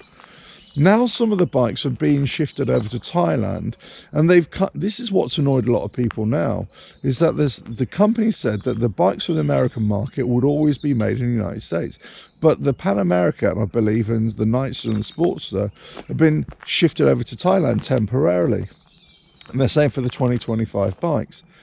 Well, this could be a lot to do with, you know, reworking the plants and all that kind of stuff, and, you know, economies of scale. But many of those bikes aren't sold in the United States anyway. They don't sell in great numbers. But even so, they've kind of backpedaled on what they originally promised. So yeah, you can imagine that's going to annoy people, right? But again, this is the difference between being a fan of the brand or a fan of a motorcycle and being somehow loyal to the company when they're not loyal to you. What did you expect? Did you expect anything different? And maybe people are starting to wake up to this. But my original point, which I was trying to get onto, was just that, well, maybe there's a big difference here between around the world about what people, let's say in the UK or Europe, feel about Harley Davidsons as fans, but what people in the United States feel about it, because they might feel a bit more patriotic about it. They may feel that they've been let down, they've been left out of the equation, all that kind of stuff. You know, especially people who are involved with jobs, and let's say, yeah, you're going to feel pretty aggrieved, right? Because you might lose your job. But this is all corporations are doing exactly the same. They've been doing this for the longest time. So we might be slightly disconnected, but I dare say that most people are disconnected. Most people are probably just looking at the bike now and say, well, can I afford it or not? Am I of the right age group or not? It seems as if lots of things that Harley Davidson have tried to do in recent years have kind of backfired. They haven't worked very well. They're still only appealing to over 40-year-olds for the most part, because they're the ones who can afford it, really, to pay these astronomical prices. And if you can't, you're probably just going to stick with an older bike like I am, or you're just going to buy a used bike, or you're just going to go for something cheaper. I've criticised Harley Davidson as a company, as a corporation, for many years, just by trying to sell a dream or sell an idea that just isn't there anymore, or trying to convince you that their bikes are worth this money when they're clearly, for me, they're not. But I don't think any bike is worth this money. It's not Harley Davidson. I do think they're good bikes. I do think for the most part they're great, but I just don't believe the hype. And when you kind of mix in this hype, or this you're being let down by the company, or let down by that dream, that notion, and then you start throwing in political ideology, and all of a sudden it builds up into some kind of melting pot, a ball of confusion, and then people start saying, I'm going to boycott Harley Davidson. Well, do you even really need to? Are you doing it? Should you do it? I don't know. I don't have those answers. But I'm interested to see what people, let's say in my country, in the UK, or around Europe, or, you know, Australia, let's say, or Canada, or United States, you know, or any other part of the world, what they feel about this. Is it something that even affects your daily riding? I've got to say, for me, it doesn't. I'm not buying a brand new Harley Davidson. Well, certainly not now. I have no intention to right now. I'm sticking with this bike for now. It suits my riding. I like the style. I like the way it rides. I like the way I feel on it. I've always said I've had the best connection with this bike than any other bike. So for that discussion, that noise over there doesn't affect me. Let us know your thoughts in the comments below. I just think that too many people are trying to bubble this up, agitate this, and it just doesn't need it. Let us know your thoughts in the comments below. But are you a fan of the motorcycle, or are you a fan of the brand? Are you going to debadge your bike? Are you going to take away the symbols, or are you just going to get on with it?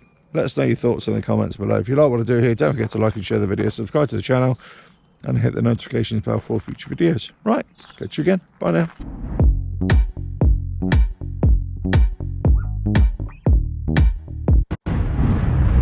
RevelatorAlf. Time to get these saddlebags sorted. Let's get into it. Hello, welcome to RevelatorAlf. I hope you're all well. So I've got the spare little parts, the sleeves for the saddlebags. I'm going to replace them and hopefully just prevent this a little bit, or minimize it a little bit. The bike is 5 years old now. I believe they need to be changed anyway. If you've got loose top box or loose saddlebags on whatever bike it is, it doesn't have to be a Harley Davidson, always look at the mounting points and see if there's any kind of washers, spacers, sleeves, that kind of thing. And those will usually wear out, so see if you can get replacement parts.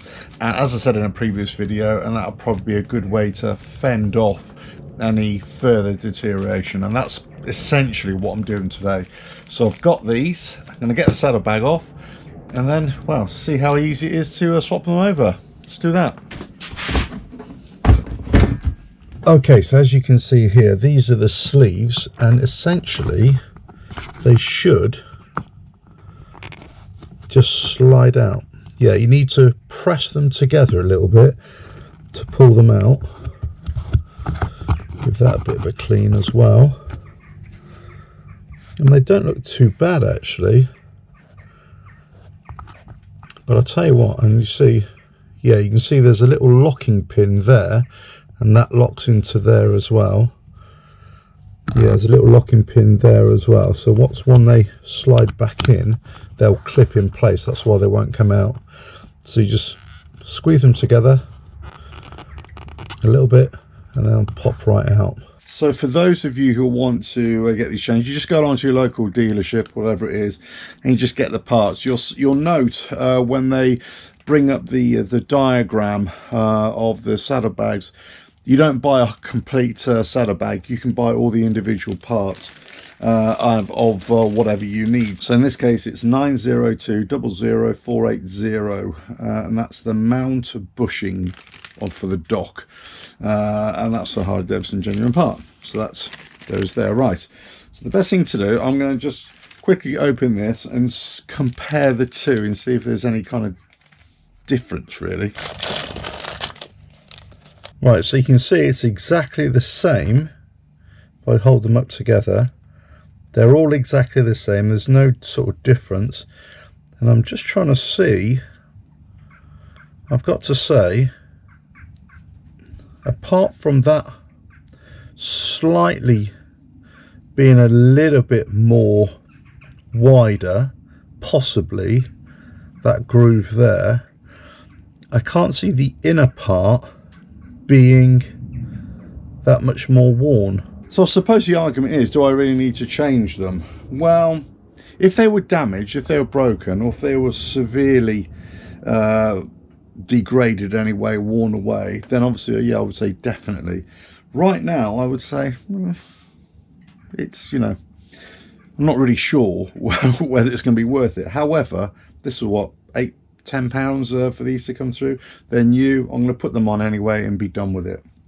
So the question is also, how long do these take to come? So I went to the dealership about, I don't know, 3 or 4 times, just seeing if these had come in. There was some kind of delay. There was some kind of thing that the order had been lost or got diverted in transit. I don't know what it is. Look, I mean, lots of people talk about parts suppliers and everything like that. I wasn't in a rush to get these anyway. It wasn't a major issue. So there was a slight delay, but it was what, 2.5, 3 weeks, I think, by the time they eventually came. So no real dramas. Right, let me put this in and then do the front one as well.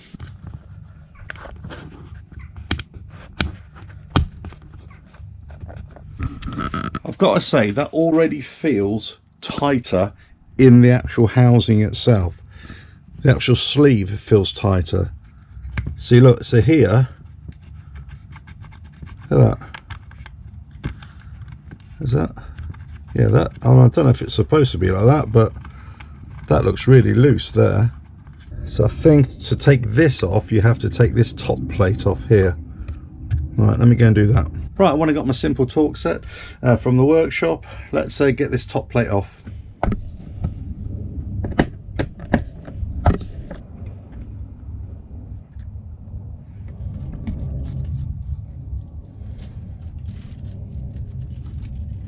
Yeah, you see, once again, you got, this seems to be slightly more worn than the other one, and you've got the little pins there to lock it into place there and there, and that seems to be more worn there as well.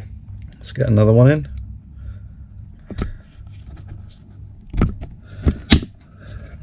Yeah, look how much tighter that is. Look at that.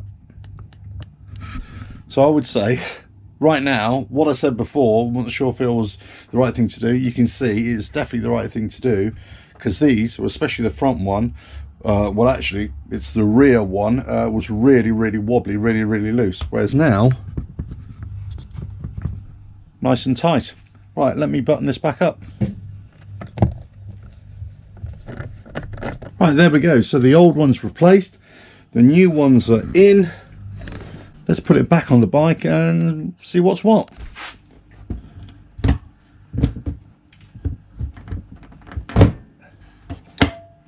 Right, so whilst it's still a little bit wobbly, it does appear to be less wobbly than it was before.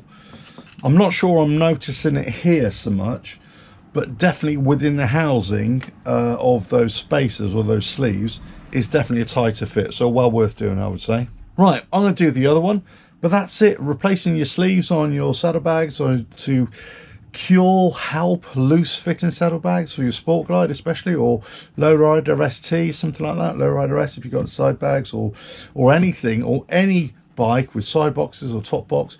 If you've got a kind of spacer or any kind of sleeve that you can replace, especially after a couple of years, I would say definitely replace them.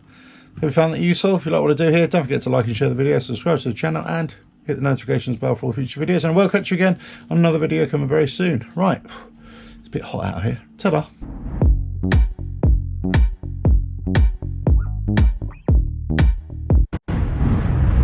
RevelatorAlf. So Harley Davidson have gone woke again.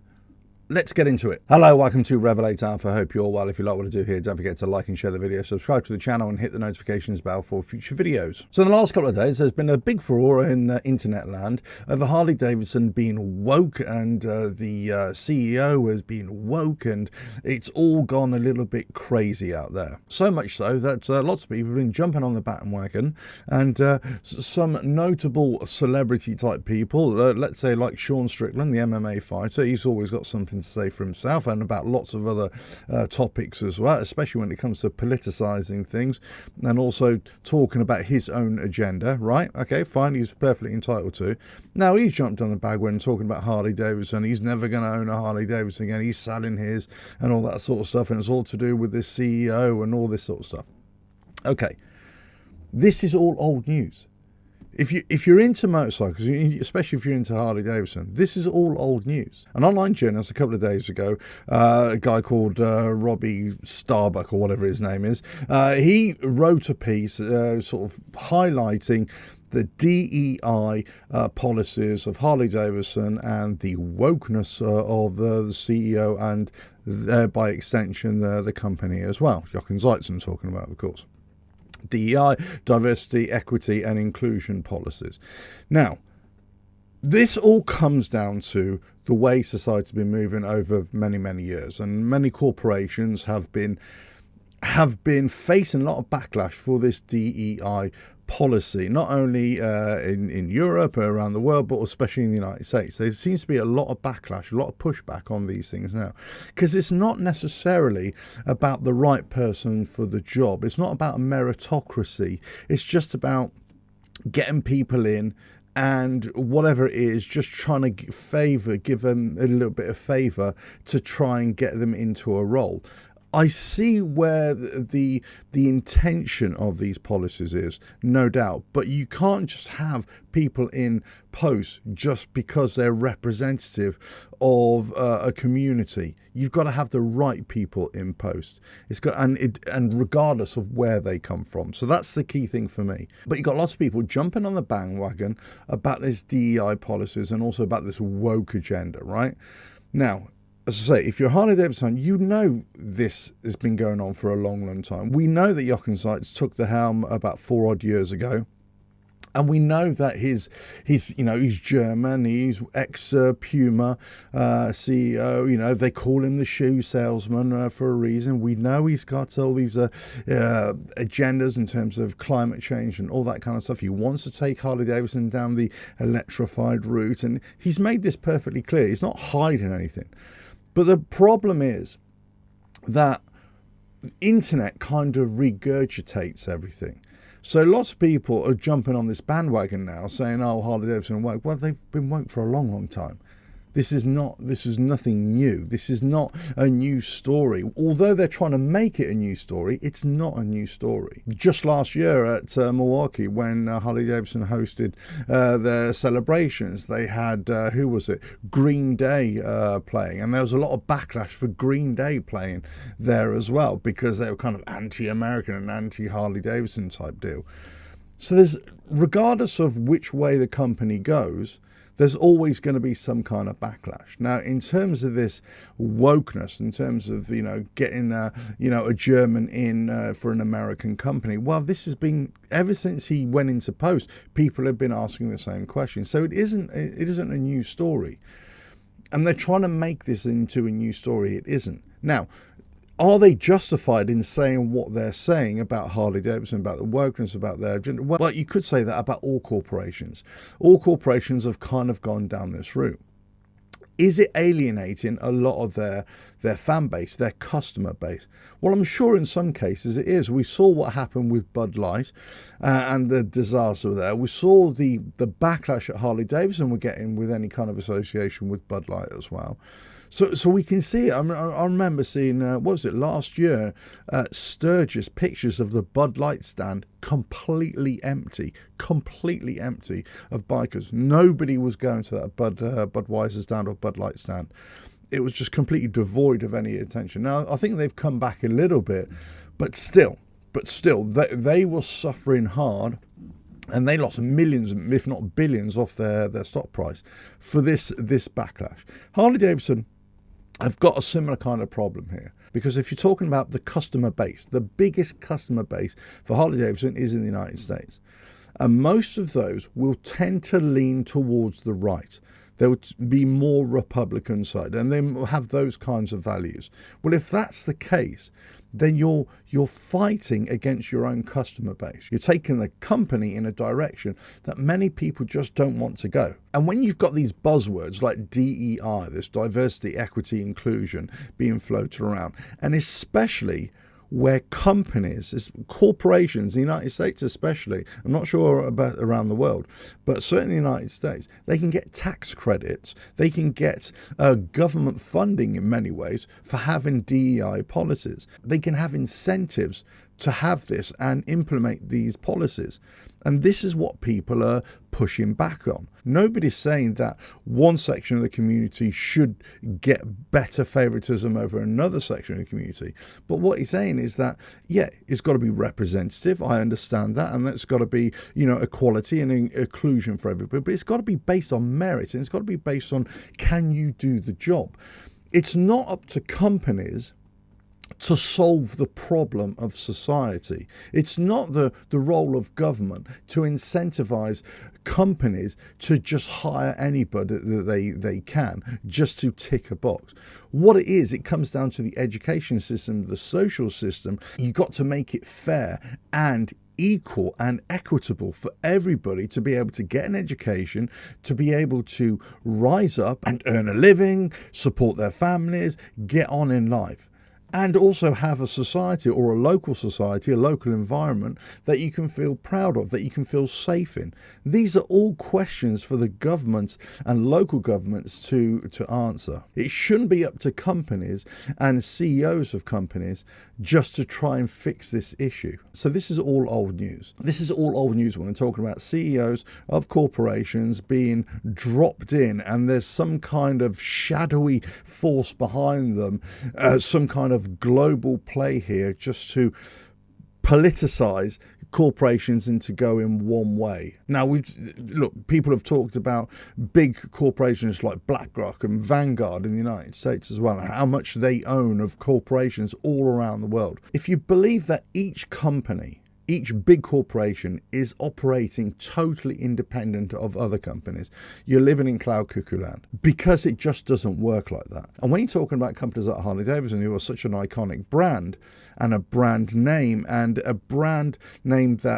transcends motorcycling, because everybody knows Harley Davidson, everybody knows the bar and shield, or would recognize it, they know the orange and black.